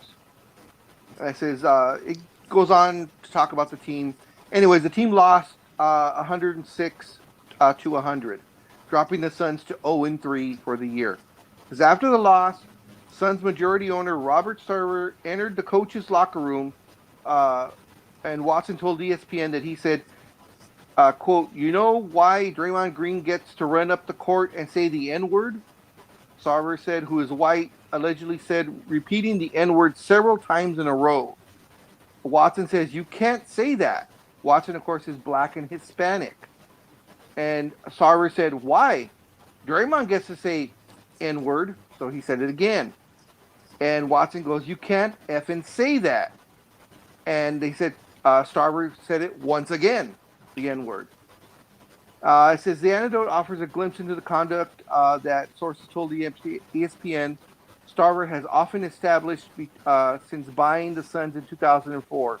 Interviews with more than 70 former and current Suns employees throughout Sarver's 17-year tenure describe the workplace as toxic and sometimes hostile under Sarver. Some told ESPN that he used racially insensitive language repeatedly in the office. Employees recounted conduct that they felt was inappropriate and misogynist. I know I said that wrong. Sorry. It's all right, yes. Big dog. We don't use it all the time. Including Sarver once passing around a picture of his wife in a bikini to employees and speaking about times his wife performed oral sex on him. Some say the longtime owner fostered an environment in which employees felt they were his property, even once asking a woman whether he owned her to determine whether she worked for the Suns or not. It says the level of misogyny and racism is beyond the pale, said one Suns co-owner said about Sarver. It's embarrassing as an owner. Said a former Suns basketball executive, there's literally nothing you could tell me about him from a misogyny point or race standpoint that would surprise me. This, through the legal team, Sarver denied using racially insensitive language. I've never called anyone or any group the N-word or referred to anyone or any group of people by the N-word, either verbally or in writing. I don't use that word. It's abhorrent and ugly and denigrating and against everything I believe in. He says Sarver did acknowledge using the word once many years ago. On one occasion, a player used the N-word to describe the importance of having each other's back. Sarver said through his attorneys, I responded by saying, I wouldn't say an N-word. I would say they were in a foxhole together. An assistant coach approached me a short time after and told me I shouldn't say the word, even if I were quoting someone else. I immediately apologized, and I haven't said it ever since. The N-word has never been part of my vocabulary. Okay. And it goes on to give other instances. Okay. The N-word is part of everyone's vocabulary. It just is, because we know what it is and it's there. And some of us know whether to use it or not. Folks, my comment is first and foremost, oh my God, if there's really 70 people that are willing to come forward and talk about this, That is immense. But okay. Let's go back to the N word. And I've talked about this on Monday Night in America. And I don't know if Dream was in on it. But as I said, look, there are words that are abhorrent in the English language today. There is no good that comes from them. So this is a lecture directed at the woke audience. If you say the word is bad, you can't use it. There's no, well, I'm one, so I can use it. No. The word is bad, period. So for anyone to say, you can't, but I can, no, no, no, no, no, no. There is no good that comes from the word. And I've said this as well, that using the diminutive of that word, where you end it with an A, oh, it doesn't mean, no, it's the exact same fucking thing. You can't use the word. Because you are of that, doesn't mean you get a free pass.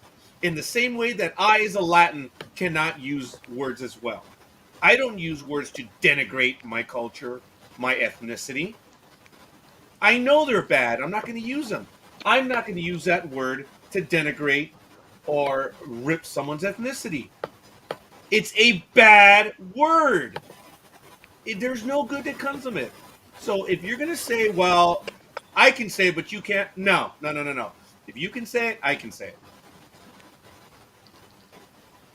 It's a double standard.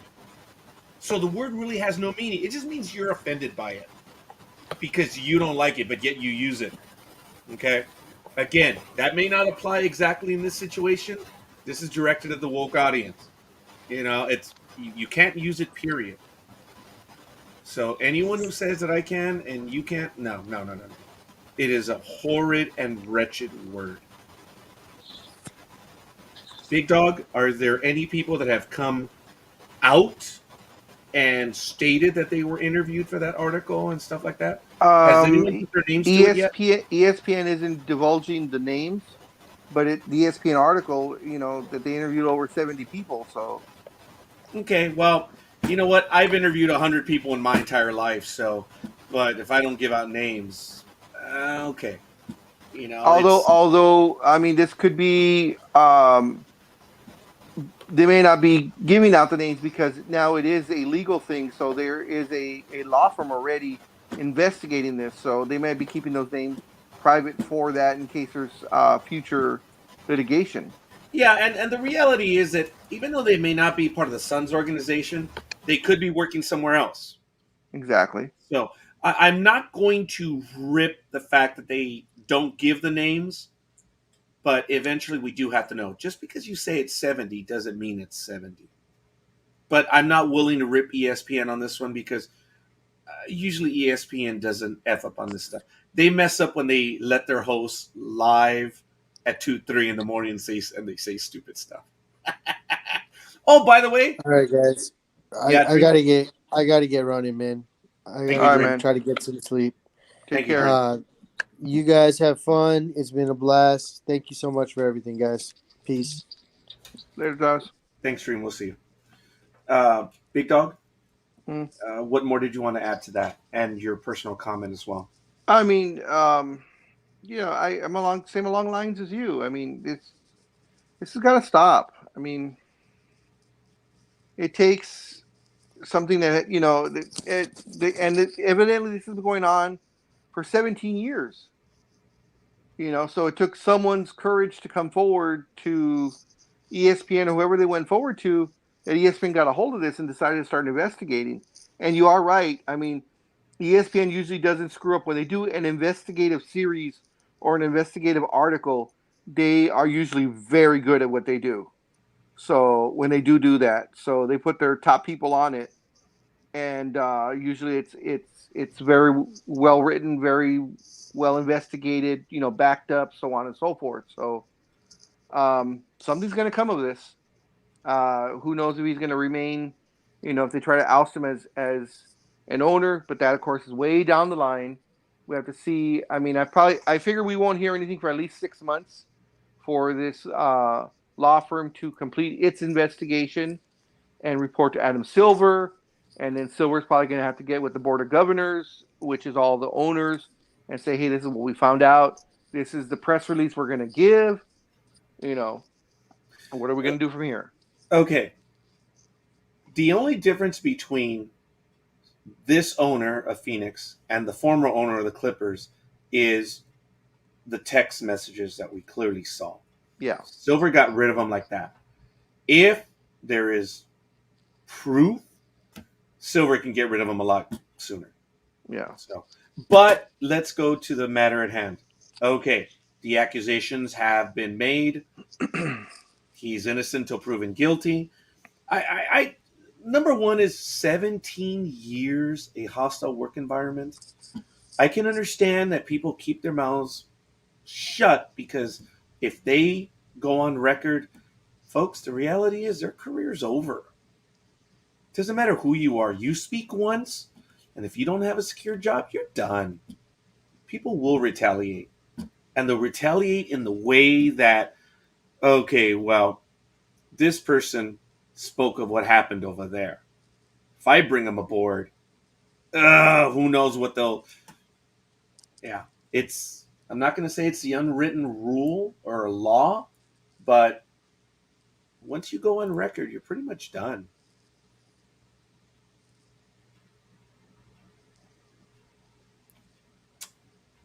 I don't know. Hopefully, Almighty will be able to join us in a few moments, but looking forward to seeing what's going to happen. And the difference between the Clippers owner and this one is the evidence is not out in the public realm. So we'll see. We'll see how long it takes. Hi, Almighty. Hey, what's up? Everything always nothing. I had never, to take a potty break. man. Oh, good man. Well, I'm not wearing my Depends right now, so I couldn't just stay here. I knew I forgot something. Wow. I think I might work that in our opening line of, we're repetitive, redundant. We are the internet's traffic jam, and we are the dependable ones. I might be able to work that one in there somewhere. Maybe. Were the dependable ones or were the incontinent ones? Oh, now you're getting dirty, big dog. That hurts. Oh, wow. Ouch. Oh, well. Someone sent me a message. Yeah. Someone sent me a message this week, and I respond. They said, "How you doing?" And I immediately said, "My diverticulitis is out of control.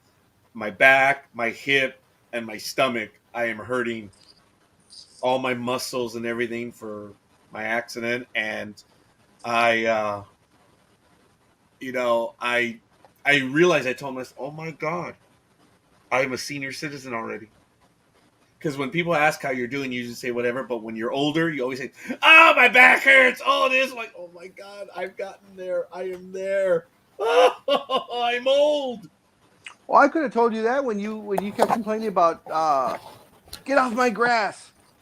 Oh, but that's been a joke about that. Yeah, that's what get they off do. My lawn. Get off my lawn. Yeah. I've given up on the yard. I don't mow the lawn anymore. I do whatever because of the a-holes that have their dogs that come over here. And that's why I can't wait to get out of here. And number one goal of 2022 is to get out from where we are and hopefully purchase a home. That's the plan. That's what I'm working towards because I've had it. And the owner next door who allows their shitbags to come over and do their deed had the nerve to tell me, you have to come pick up what your cats left. First of all, my cats don't leave stuff because they dig it and put it underneath. That's one. And two, fuck you. Yeah. Pick up your shit first. Did you stick his nose in it? I have no comment. So, but anyway, it's just ridiculous how they had the nerve to say your cats are like, no, it's your dogs. Your dogs are the shitbags. And they're little shitbags, too. They're not shit zoos, but close enough. And they got mad one time because they came over to do their deed. I put the water on, and it was like I had killed their dog. They got all wet. Oh, whatever. Oh, hey, don't worry about it. It's just going to smell like wet dog like it does now. Anyway, I can't wait to get out of here. I've had it. I don't mow the lawn anymore. I don't do any of that stuff because it's ridiculous. They're they themselves are animals, and I've had it. Anyway, morning. Morning. All Good right. afternoon. Yep. So what else are we going to talk about? Elizabeth's 95. Ruggs has 5 felonies charged against him. Aaron Rodgers is answering the woke blogosphere. Wow, what a day, huh, in sports. And the And the Suns Braves won the owner World is Series. the Suns Oh, owner very is good. Yes. going to lose his team. So, Oh my goodness. Good for the Braves. I was just so happy that they didn't. You know. I know when I first, when they beat the Dodgers and it was Dodgers and the Astros, I'm like, oh man, please Braves, please win this one. I can't deal with another Astros victory. Yeah. Dusty Baker is set to return as manager of the A-Holes. That's about the only good thing in that entire sentence because Dusty Baker's a good guy. That's about it. I like Dusty. Yeah, he is. He's got those quirks and everything, but he's all right. Oh yeah, they all do. Now, going back to the basketball stuff in the NBA, Y'all, the New York City mayor-elect Eric y'all. Adams was already asked. Did you see that? Mm-hmm. Yeah. And they said, "Are you going to change the thing?" Huh? What? Huh? What? You're asking me about the NBA when we're talking about people who are dying? I think I exaggerate. I believe the mayor-elect just said, "Yeah, I don't think I'm changing anything." That was it. Yeah, he's not going to change it for one person. New York City is not going to change their rule, Adams said in an interview on CNN. And again, it's up to the NBA and Kyrie to come to a full understanding on how to keep him on the nets and to continue to look at all of our athletes that are coming here. Again, I think the NBA and Kyrie are going to come to a conclusion on this. Big Dog, is there really any change on No, Kyrie? Kyrie is adamant. He says it is a life choice, which it is. It's his choice whether he wants to do it or not. And like we've said from the very beginning, for any conflict that's been out there, yes, you're right. You can choose to do whatever you want, but there's consequences to those choices. This, of course, is now a consequence. And the Nets for every game. See, and they still haven't made it clear on away games which he would be eligible to play in, but the Nets have chosen not to use him because they don't want a part-time player, they said. They want him either here 100% of the time or not at all. So I know he is being fined, or excuse me, he's having his money withheld and put into an escrow account for every home game that he misses. And that is about, I believe, $380,000 or $390,000 a game. So every game that he misses at home or that he's not eligible to play in because of his unvaccinated status, that money's being held in an escrow. Now, as I said, when they travel to Oklahoma City, Los Angeles, whatever, I don't know if they're withholding that money also. Because at that point, it's the team's choice not to play him. And that is correct. I believe they have to pay him because they don't want a part-time player. But Yeah. outside of New York, who else has the requirement? LA Just does, the right? Warriors. Just the Warriors. Oh, it is Golden State. Okay. Yeah, it's the Warriors, and then it would be the Knicks and the Brooklyn Nets. Okay. So, yeah, I figure they're still going to pay him. They've just said, no, we're not going to play this. You either do or you don't. Yeah, exactly. And he is on the trading block. I mean, they haven't officially said it, but pretty much every unnamed general manager, that works for a team, of course, doesn't want to give his name. And pretty much all the news agencies are saying that he is being shopped around to see what they can get for him. Now, of course, he is an all-star caliber, all-NBA player. He is a little quirky. That's a nice way of saying it. But he is probably the best ball handler in the NBA. Period. So what they want, of course, in return, they don't want draft picks. It's already been stated by the Nets management that if a trade were to be proposed to them, they don't want draft picks. They want a all-star NBA caliber player in return for him. Of course, the only ones out there that everybody talks about: Ben Simmons, Damian Lillard. Pretty much about it. There's been a lot of talk with the Oklahoma City Thunder, who have, I don't know, 118 picks in the next 3 years or whatever the hell it is. Something outrageous. I believe in actuality, I believe it's 36 picks in the next 5 years. So, I mean, they have Sounds an about abundance right. of first rounders. Yeah, sounds about right. Folks, So, think about that. What was that number again, Big Dog? I believe it's 36 picks in the next 5 years. Okay. And of those 36 picks, I believe 23 of them are first rounders. Okay, folks, check this out. How many teams are in the NBA? 30. 30. There's only 2 rounds, folks. That's 60 picks a year. Okay, and you said it was 36 over the next 2 years? Next 5. Next 5. 4 or 5 years, right in there. Let's go with 4 just for the... No, let's Okay. go with 5 because I think some are 5 years. Okay. 60 times 5. It's 300 picks. They have 36. That is 12%. Of all the picks. So look at it the other way around. One team theoretically gets 2 picks, a first and a second, right? Yes. So that 2 times 5, folks, that's 10. Mother of God! Yep. They have they have 3.5 times the picks.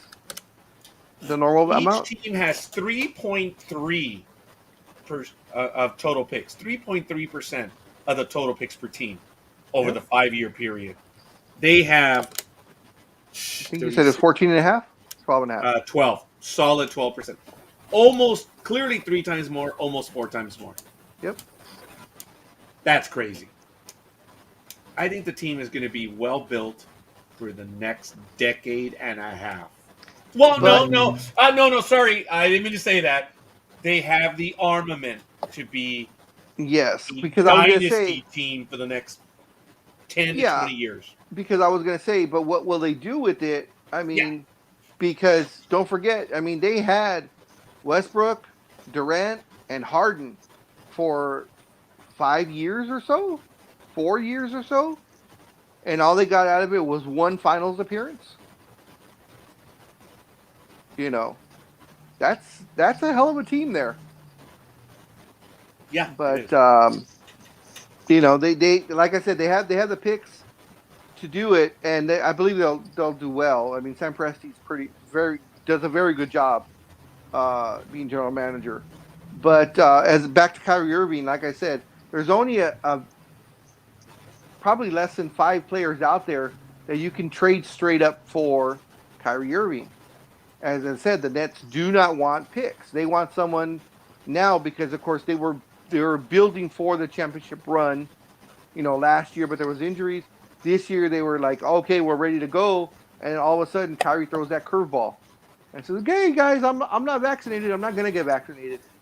There's nothing you can do to make me get vaccinated," which is fine. But as they said, the NBA had those, and it's not even the NBA. It's New York that has that rule. So if he were playing anywhere else, he would be playing right now,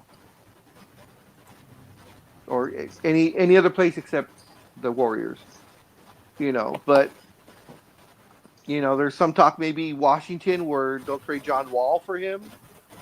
No, Wall's in. I take that back. It's Bradley Beal, because Wall's in Houston. So Bradley Beal's been the other third one. That's the one I couldn't think of. They were talking about Bradley Beal to New Jersey, to Brooklyn, and then Kyrie to Washington. But things haven't changed. They're being asked. The Nets management is being asked almost on a daily basis any change, and they say they have no comment. Right now, everything is status quo. Kyrie is not changing his decision, and management is not changing their decision. They said. So I'm sure we'll come back to the NBA. I want to get this one in. Folks, there's a big deal going on at UFC 268 today. Kamaru Usman Colby and Covington. I'm sorry, Usman and Colby Covington. It's a rematch. It's a big deal. It is ending tonight, UFC 2021, and there's a lot of stuff going on. So I'm going to post the article. Check it out. It is a pay-per-view event, but I wanted to get that one in before anything else. Are there two better fighters right now? I think they're the number ones, but I don't know. I'm sure someone could argue if there's anyone else, but you got two good fighters in that main event. And the second card, I forget the guy's name. Oh my God, what's his name? Namanjuas? I don't know how to pronounce that name. Sure. He is, he's not bad as well. So check it out in the comments. You can have a link in the article. I'll post it up right there very quick, and you guys can see it. It's posted in the chat room. All right, just wanted to get that one in. Big Dog or Almighty. Have anything you want to get to, Almighty? I know you sent us some article. I believe you do send us articles via Facebook sometimes. Well, he sent us a Buster Posey one. Thank Yeah, you. like, yeah. I figured you guys already know that, but I thought I. And then what's funny is I saw you send one, and then immediately delete it before I could get to it. What was that? It wasn't for this group. It was for another group, and you wouldn't have. Okay. Well, I don't think it didn't belong in the sports. I mean, it could have stayed, but it just didn't belong where it was at. I think it was about. Well, you probably would have liked it, Peter. It's probably about something about comic books or something. But I just didn't think it. I don't think it agreed. It would have. It should have stayed in the sports part. I didn't want to get everyone going. What's he talking about now? I mean, so yeah, it was funny because I think I was either on Facebook or Instagram, or I was on my phone, and then I got the little message on top, and it said, Richard posted in Messenger, and I was about to press Messenger, and it says Richard unposted in Messenger. Yeah, like I said, that was probably about some comic book news or a movie, and it was meant for a group for that. But hey, so when are you guys going to do a comic book program? Both of you. When's it going to happen? You know what? No, you know what? Bullshit. What decade is this? Very good. It's 2021 going into 2022. It's the 20s. It's the roaring 20s. Yep. In many ways. All right. What are you guys doing on Wednesday of Thanksgiving? You guys traveling? You guys going to do anything? I probably will be traveling. Melissa wants us over there. She wants to cook Eva's turkey recipe, so she wants us all there for that. So I'll be traveling then. All right. Fine. Effie. Sorry. As a matter of fact, Big Dog did post earlier the details where in the chat conversation, we already talked about it briefly, but here are some of the details. The Broncos agreed to trade Von Miller to the Rams for the 2022 second and third round picks. Denver will pay $9 million of Von's remaining $9.7 million left on his season contract. Wow. Boy, when they're picking up 95% of the salary, what's the problem? They want to get rid of him. Which is surprising because Vaughn has been, he's going to go into the Bronco Hall of Fame if there is one. I mean, he's been one of their stalwarts for so many years. I was shocked when I heard about that trade. I was too, but I don't know. The Rams are trying to make a run. Yeah, they're trying to get back to the Super Bowl, and they can do it. I'm not saying they can't, but I mean they're fighting with the Cardinals. Yeah. But this was a great pickup by the Rams. I mean, excellent. Oh pickup. yeah. And it cost them pretty much nothing. If the Broncos are paying his salary, I suppose. And then it was a second and third rounder, which could be decent picks. But the thing is, the Rams have been playing well, so it will be low second round and low third round picks. Exactly. They should be like in the late, late 20s or 30, 30, or it could be 32. So you never know. Yeah.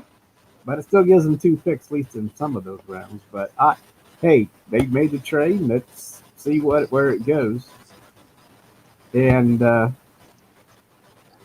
just think. I mean, think about how golf must feel. The dude was on a winning team. Now he's at Detroit, Oh yeah. and Stanford goes to the Rams and says, "You know what? I'm winning." And he's not used to this. I don't know how. He's probably going, "What the heck?" So this is winning. This is what it feels like That's what it feels like. I like this. in a shiny brand new stadium too. Yeah, yeah. Folks, the thing about Stafford, I always thought of him as the bastard child because remember, he was in that 3-year period of some incredible quarterbacks, the ones that were given the roles and they were handed the keys and they did well.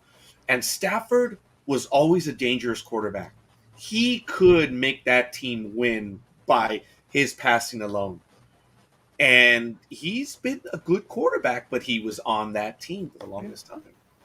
And now you put him on a team that has just a little bit of talent, and oh my God! Like you guys said, it's like, this is what it's like? I mean, by force of will, guys, Stafford was a good quarterback. He would I'm not win. saying he wasn't. He was just in Detroit. I mean, Yeah, Right. he was in bad circumstances, a bad team, and it's he probably thinks he hit the lotto or something because you go from Detroit, a bad team for They're so many 0 years. 8. Go, you're in Detroit, which is not the greatest city in the world, you know, old stadium, so on and so forth. Then you get traded to the Rams. You come to LA, brand new stadium, winning team, and you're just like, and no winner. as it is, like we're saying, he's a very good quarterback. But when you come to that type of winning culture, all of a sudden, and you start winning, you get invigorated, and then you really start. You're like, well, I want to keep this going, so I'm going to give. Not that I wasn't giving 100% already, but I'm going to give 150%. So It's like, oh, they do make cherry pie on the West Coast that tastes better than where I'm at. It's like, wow. And he probably hangs out with a better group of celebrities than he would in. oh yeah, definitely. I mean, he's No probably shot just hanging against out with Detroit. gangsters there in Detroit. But Yeah, I'll no tell you, shot maybe the same thing in LA. Who knows? He might be. Right. It Yeah. could be the same thing. But yeah. But I was shocked when the Rams got Stafford. Just shocked because I just didn't see it happening to get that caliber of quarterback. And it's just great. He's doing so well with the Rams. I'm not. It's hard to be a Rams fan, but I am a Matthew Stafford fan. I've been for a while. So good for him. I know I'll be cheering for the Rams a little bit because of Matthew Stafford. And I'm just so happy, man, because he's been a good quarterback. So it's good stuff. So, all right, folks. What else did you guys want to get to? I'm pretty much done. Oh. I went through all my notes. Okay, fair enough. Ohio State suspends quarterback Jack Miller after impaired driving arrest. We were talking about this earlier. And, another one. Another one. Big Dog had a segment for so many years where he would talk about players being bad, and he always had it for years. It's like, look at what happened. The fines of the week. Okay, you had the fines of the week. No, you had the fines of the week, but you also had the other segment, which was the criminals of the week, basically. Both you and I contributed to that one, but both of those have tailed off considerably, though, because like the fines was every week. The fines of the week, though, right? We hardly hear about fines anymore. I mean, but a couple of years ago, oh my God, they were fining people like crazy. Yeah, they realized that at the end of the year, that was one hell of an office party. So, folks, the fines of the week did work. So, third stringer, Ohio State quarterback Jack Miller was suspended from the football team Friday following his arrest after allegedly operating a vehicle while impaired. We use the word allegedly because he's been charged. And this was in Ohio? Yeah. So he was driving a tractor on the road. Okay, go ahead. Well, we need to qualify that. Miller, a redshirt freshman, so yeah, okay, was arrested by Ohio State Highway Patrol officers Friday morning.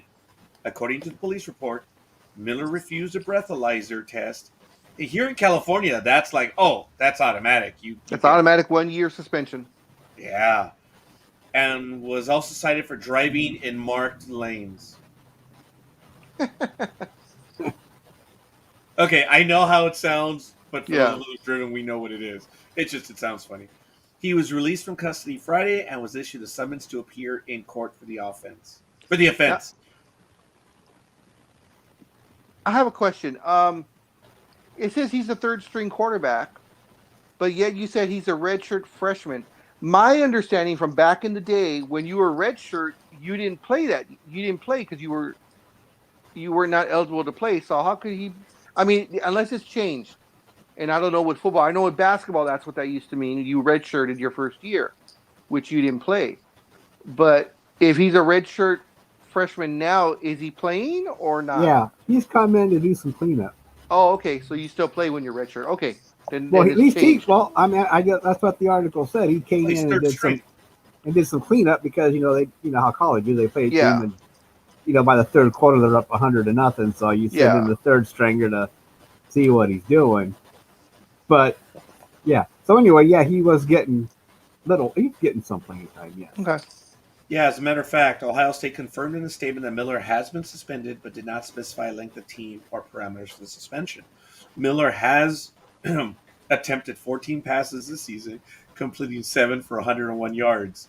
He was dressed for Ohio State's game against Penn State on October 30th and went through warm-ups with starter C.J. Stroud and backups Kyle McCord and Quinn Ewers. So they're never going to learn. They're stupid. Now, granted, if you're in college and stuff, you don't have the union 1-800 come get me because I'm drunk as a dog stuff but they're still Uber. They're still. I wonder also. How do you get so goddamn drunk? Well, he wasn't that far from the campus he wasn't that far from the campus anyway. So that was not me. That was not me. That was me. Okay. What's a drinking age? What's a legal drinking age in Ohio? 21. So if he's a redshirt freshman, he's only 18. I mean, that's. I think there's one state that's not. Well, no, but I'm talking about since he was in Ohio, but he's redshirt, so he was also driving, or under the driving under the influence. Driving while intoxicated, I believe. Yeah, but he's underage also. I don't know how old he is. That's another one because you have to be 21 to drink. If he's drunk and he's only 18. You assume, if he's a redshirt freshman, assume he's got to be 17 or 18. That makes sense. 18 to 19. 19 at the most. I didn't see that part. Did you see that part, Roger, in the article? No, I did not, but I'm going to see if I can find that right now. Big Dog, he could conceivably still be 17 if he's a freshman. Yeah. What's his name again? His name is Jack Miller. Yeah, Jack Miller. Not common. Jack! That Miller name, that's hard. That's one of those rare names. Yeah. You say Miller. State. You say Miller here, you're going to have 1,000 people or 10,000 people go. Yeah. He is he's 6'3", 215 from Scottsdale, Arizona. He is number 9, Jack Miller the third. The third. Wow. Yeah. Here's his bio. It actually doesn't have his date of birth right here. No, it does not. I'm looking the same place.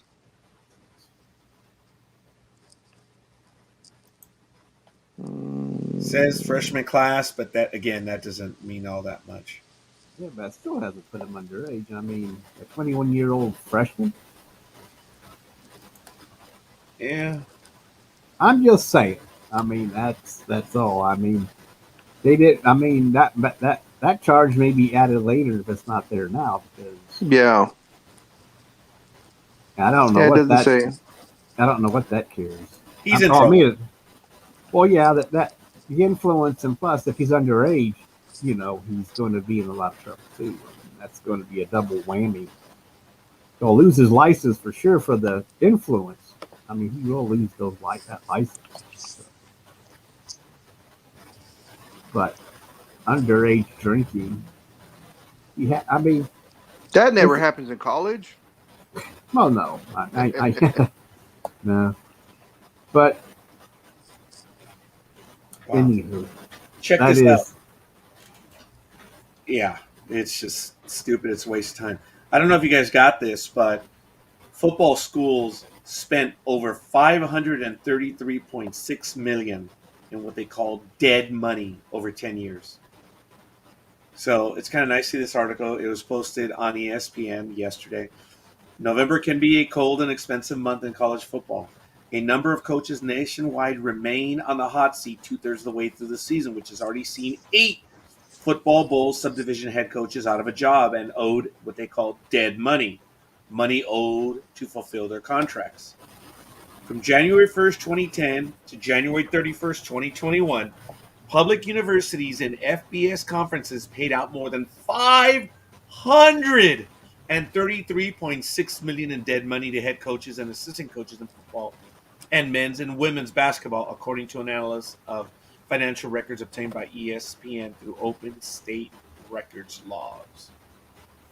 The total does not include the tens of millions of dollars in severance payments to coaches who've been fired or resigned since then, including head football coaches at Georgia Southern, LSU, TCU, Texas Tech, Akron, UConn, and USC. LSU football coach Ed Orgeron, who guided the Tigers to a college football playoff national championship in 2019 and was then dismissed last month, is owed about $16.9 million, which will be doled out in 18 installment payments through December 2025. Wow. I don't begrudge the coaches, the players, anything. This is the stupidity of management. Stupidity. Yeah. So from all the articles that I'm looking at, I'm assuming he's about 19 or 20 because it said he played last year as a true freshman. So he is I guess he is a second-year freshman. He's a fake for freshman. whatever that means. Because it keeps saying that he played in 3 games last year as a true freshman. Okay. So I don't follow college football at all, so I don't know what those rules are. So I guess maybe it could be like a rookie in Major League Baseball scorekeeper, where you have to play X amount of games before you're considered. Like they did with what was it, Chris Bryant with the Cubs, where he didn't play enough games, so he was able to stay a rookie or something or other. Okay, I know we should know this, but what is redshirt? Almighty. Isn't that the freshman? He's redshirt. He's not playing. Okay, but he was a freshman. That's it. Redshirt is generally on the. I thought it meant being on the list, but not really playing. Something like that. I mean, it's not like he's. I don't know. I mean, he may not be eligible every game. I mean, that roster. I mean, it could be. Yeah. You watched. Here it is. You watched that college movie with Rudy. Did you watch Rudy? Sure. So you know that. Well, yeah, Roger. Damn you! I'm gonna tell you. Go ahead. I did that on purpose. Oh, sure. I didn't. I know it. I mean, I know you're kidding. I know what it meant, but anyway, if you watch that movie, you know that the gun coach told him he wasn't going to play, but then that roster changes. So some players, to get him to play, were giving the coach their jersey saying they want Rudy to play. So, but that roster can change every week. So maybe he doesn't start every week. But anyway, since you didn't see the movie, never mind. I was only kidding. I've seen Rudy. Are you kidding me? Oh, That's why I was being stupid. Sure. But anyway. That one I've seen. I have not seen Remember the Titans, and I have to see that one. It's on my. So anyway, but yeah, so I don't know. I mean, I guess I have to look it up too. I thought I knew, but maybe I don't. And the only reason why I was asking is because I remember when Kareem Abdul-Jabbar, then of course Lou Alcindor, talked about when he went to UCLA that he had redshirt his first year, which is why his stats are only for 3 years, because back then you sat out your first year, I guess, to learn. And he always talks about how the redshirt freshmen beat the defending NCAA champions. They routed them when they had their inter scrimmage game. and that's how he talks about how, and a lot of other people talk about how much more his stats would have really been really incredible for college, were he allowed like they are now to play for 4 years. So that's why when I was asking about being redshirt, but yet he played, that's why I was like, wait a minute, Well, it's very clear. redshirt Gridiron is you Girl. opt out of playing for that year. Oh, okay. Okay, that's very close, Gridiron Girl, and I would accept that as being the definition. But in college sports, and I'm not saying it's wrong, redshirt in United States college athletics is a delay or suspension of an athlete's participation in order to. I just brought that up. So when you started reading, I'm like, wait a minute, okay, whatever. It's because their degree may take longer than 4 years. So that they could play, if they're going to be there at college for about 5 years, they delay their eligibility. Yeah. See, that's what I didn't know they delay, but I knew that the red shirt they didn't really play. They just, they just redshirted. And that seemed like to me. They just got the water. Only play 4 years. That's the way it is. So typically, a student's athletic eligibility in a given sport is 4 seasons, aligning with the 4 years of academic classes typically required to earn a bachelor's degree. However, in a redshirt year, student athletes may attend classes at the college or university, practice with an elect team, or suit up for play, but they may compete in only a limited number of games. Using this mechanism, a student athlete has at most 5 academic years to use the 4 years of eligibility, thus becoming what is termed a 5th-year senior. There it is, folks. So, very good, Gridiron Girl. Thank you for that. And there it is. So, that was me this time. We are nearing the end of this program. Yep. So, you guys have anything else? Otherwise, we're going to be closing this one down on November 6th, 2021. We've had a wonderful morning. Everyone being on with us. Roz did update her picks for some of the ones that she missed. So I'm going to get to them in just a moment. And I will fix them here. And I'm going to declare the picks and fix them. Anything else, gentlemen, you want to get to? And after he fixes them, I'll go in and I'll clean it up. I don't know what that means.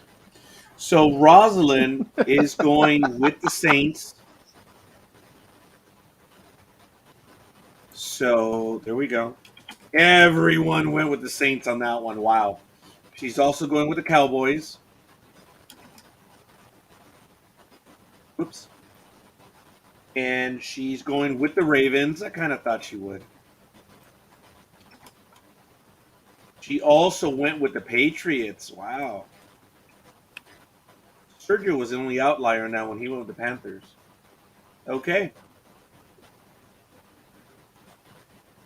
Okay, Roz, you still need a few more, though. She needs Browns and Bengals. Okay. I'm going to comment on them. Need Browns versus Bengals. All right, I think she's probably going to go with the Bengals because they're more colorful. Okay, Beckham will hit waivers on Monday. Oh, okay. So looks like the Browns and him reworked the contract as a receiver set to hit waivers on Monday. So we'll see where he ends up, if anywhere. I'm sure he'll end up someplace. Oh, yeah, definitely. That was for what's his face, right? From the Browns? Yeah, Beckham Jr. Yeah.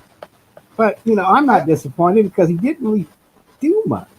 Really. I mean, not with the Browns. Mayfield never found him. He's always finding Landry and Peoples and other people. But it's like, I don't blame Beckham if he was frustrated because he'd run a route and hardly got hit. At least not even deep passes. He got short passes.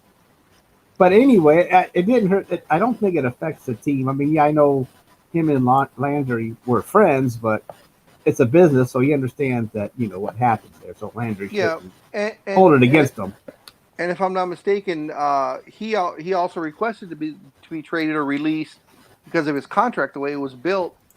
It was an incentive-laden contract, so the more receptions and touches he had, the higher his salary would go.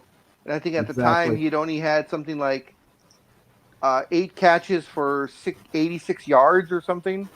So, something like that. He wasn't getting very much, but they still kept saying he's, plus he was still getting beat up during this year. I mean, he wasn't, and he kind of lost a step from a knee injury. So I don't know what that means for him, but even before that, he wasn't getting targeted much because they were always double teaming him. So for some reason the Browns couldn't get him in to fit him in anywhere. I mean, so anyway, the Browns won without him, so I think they can continue. Yeah. It wasn't like he was the only receiver, so we'll see what happens.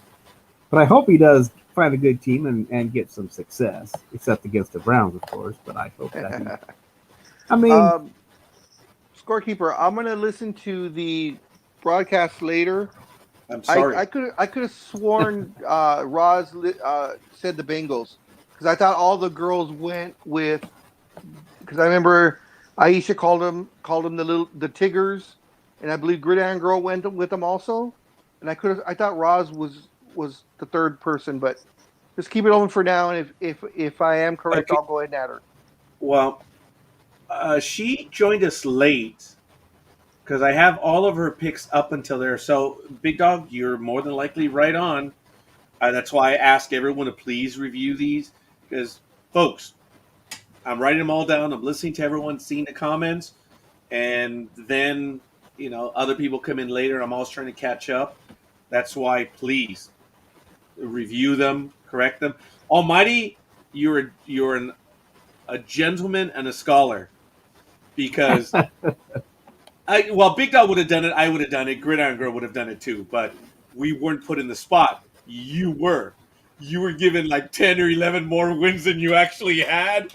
Or the number of losses, whatever. And you're like, no, my losses were too low. Okay, I hit. I only lost 2 games, guys. I think I've lost 22. I forget what it was. No, he had like 26, and I think I had like 30. I don't know. It was wrong, so I told him. It was off by 10. I didn't feel. I mean, I knew he made a mistake, and I didn't know if he'd be able to catch it for the next week, and I didn't want it to keep continuing. So I thought, look. And it didn't change anything. I think I still had the same percentage. Yeah, the percentage was right. What it was when I typed it, my finger hit like a 2 instead of a 3. So, or the other way around. But on my notes, you had the right amount. Everything was correct on my notes. But, after last week, it doesn't matter.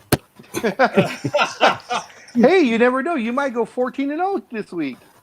Everybody kind of picked almost the same games. It's going to be, if I go 14-0, everybody else is going 14, or most of everybody else is going 14-0. You see, and it was really interesting because Big Dog was pushing me to make a choice on Thursday, and I will forget to write my own name in from time to time, and Big Dog's come back to listen and said, no, you did pick. But I was even flimsy on that last one where he says, but you said Tony and I think the same. And I'm like, yeah, but that's not enough for me to say that I picked that. Folks, trust me, we have to enunciate. Because it's going to come down to 1 or 2 games, and it's going to be like, oh, bullshit, that was a check swing. I'm like, So you've got to enunciate. And the rules are simple. You have to have your pick on one thread. You guys notice. I was anal about it. I said, no, let's stick to one thread. We'll do the Thursday night on one, and then we'll do the Thursday night on one, and then the Sunday and Monday games, Saturday, Sunday, and Monday games on another. It keeps it clean. Everyone leaves their comments there. It's good. And as long as you get your pick in before game starts, because the timestamp's on there. So could you change your afternoon picks? Sure. You could. It just has to be in that one thread right before. You could at any time. And I think we said that. Those are the rules. Yeah, you've been repeating that ever since we started this shindig. So. I'm sorry, Almighty. Yeah. That's been made clear to me this week that I don't blame you. I mean, I know. Yeah. No, I think it's funny. And to further proof that we can change our picks at the very last second, Scorekeeper and I changed our picks Like because dumbasses. because of Gridiron Girl, and we both lost. God damn it! And we were certain on our picks, but there was something about Gridiron Girl's statement, and we were like, oh. And we respect and admire her quite a bit that, yeah, we took 2 losses and we should not have taken. And she laughed about it. That was funny. Oh, there it is. Don't blame it on me. Oh, my God, Gridiron Girl. It was still funny. That's how much we respect you. No, we're not taking it back. We changed our picks. It was us. We clearly said it, but we respect. Maybe I should put out some fake news. Yeah. Guys, let me tell you, there have been some stuff, but it's fun. I'm glad we've got it going. It is getting bigger more and more every year. We used to have, remember, it was 5 or 6 people picking on a regular basis. It's growing now, and it's neat. Look, we have 1, 2, 3, 4, 5, 6, 7, 8, 9, usually 10 people. So I'm going to remind, what's his face, Speedy. So, Speedy, we need your picks. He can still put them in, but I know he's working. I know he's busy. So, all right. Is there anything else? Almighty? Yeah. Buddy, you were in, like, within the first minute. I want to thank you. You were in from the first beginning. Big Dog, I wasn't expecting you to be here, but thank you. And I even told everyone just before you came on, I said, yeah, I'm not expecting a Big Dog today. So, it's all good. All right. I think that's I'm sorry, I just cleared my throat. Sorry. No, I know. Yep, that's it. It's done. Take care, Big Dog. I will. Thank you so much. And you too, Roger. You take some pain meds and relax. I'm going to go and retire for a little while. I'm going to do that. This is how much I can't do anything. You have a good day, I saw Gridiron 10 Girl. Star Trek episodes yesterday. That's how bad life is. You what? I'm sorry? I didn't hear you. I saw 10 Star Trek episodes yesterday. I'm sorry. I know. It was even hard for me. That's the most I've ever seen, ever. Were they the William Shatner episodes, or what were they? They were the second season. I'm doing a rewatch. So I got in 10 episodes yesterday. And let me see. I'm on episode... I started watching The Ultimate Computer yesterday. So I'm near... I think I have 2 more episodes before the second season ends. I'm doing an entire rewatch of everything. So we'll see. All right, folks. Beyond that, we're good. Oh, so when are you guys going to do a comic book program? Well, it looks like after... I don't know. Whenever Big Dog wants to do one, I'll be around. I need at least a month. We still have stuff to take care of on our Yeah, end. you do.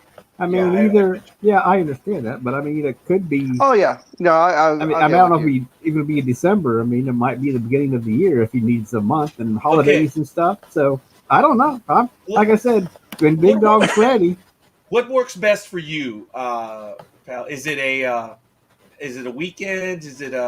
Could you do a Wednesday night? Who, me? Yeah. Oh yeah, I could do a Wednesday night. I'm just saying whenever the Big Dog can be prepared, is ready to go. I mean, you probably need some time, and I understand. December 15th, Big Dog. We'll see. Yep. I was actually thinking January, sometime in January. Okay, then just there it is. Because of everything.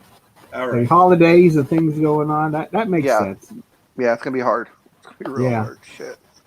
Yeah, I can understand that. I know you need your time. Been there, done that. It's not that he doesn't want to do it. It's just he hasn't. I know he does. Yeah. It's not right now. I'm the one that's pushing because the more we talk about it, we just.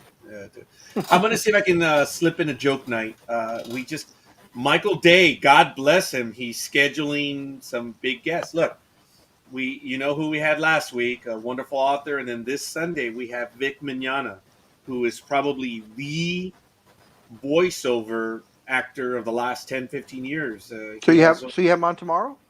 It'll be on Monday. Oh, because you said mañana, so I was just wondering. That's right. That's his name, Vic Mignogna. So it's all good. That's it, folks. Big Dog, take us away. All right, guys, enjoy your sports. Be safe out there. Don't drink and drive. If you decide to drink, don't drive. Call Uber, call Lyft, call a friend, call somebody. Walk home if you have to, but don't get behind the wheel. We just heard about a very horrible accident that happened for someone that got behind the wheel when he shouldn't have been behind the wheel. So don't let that happen to you. See you guys. Peace!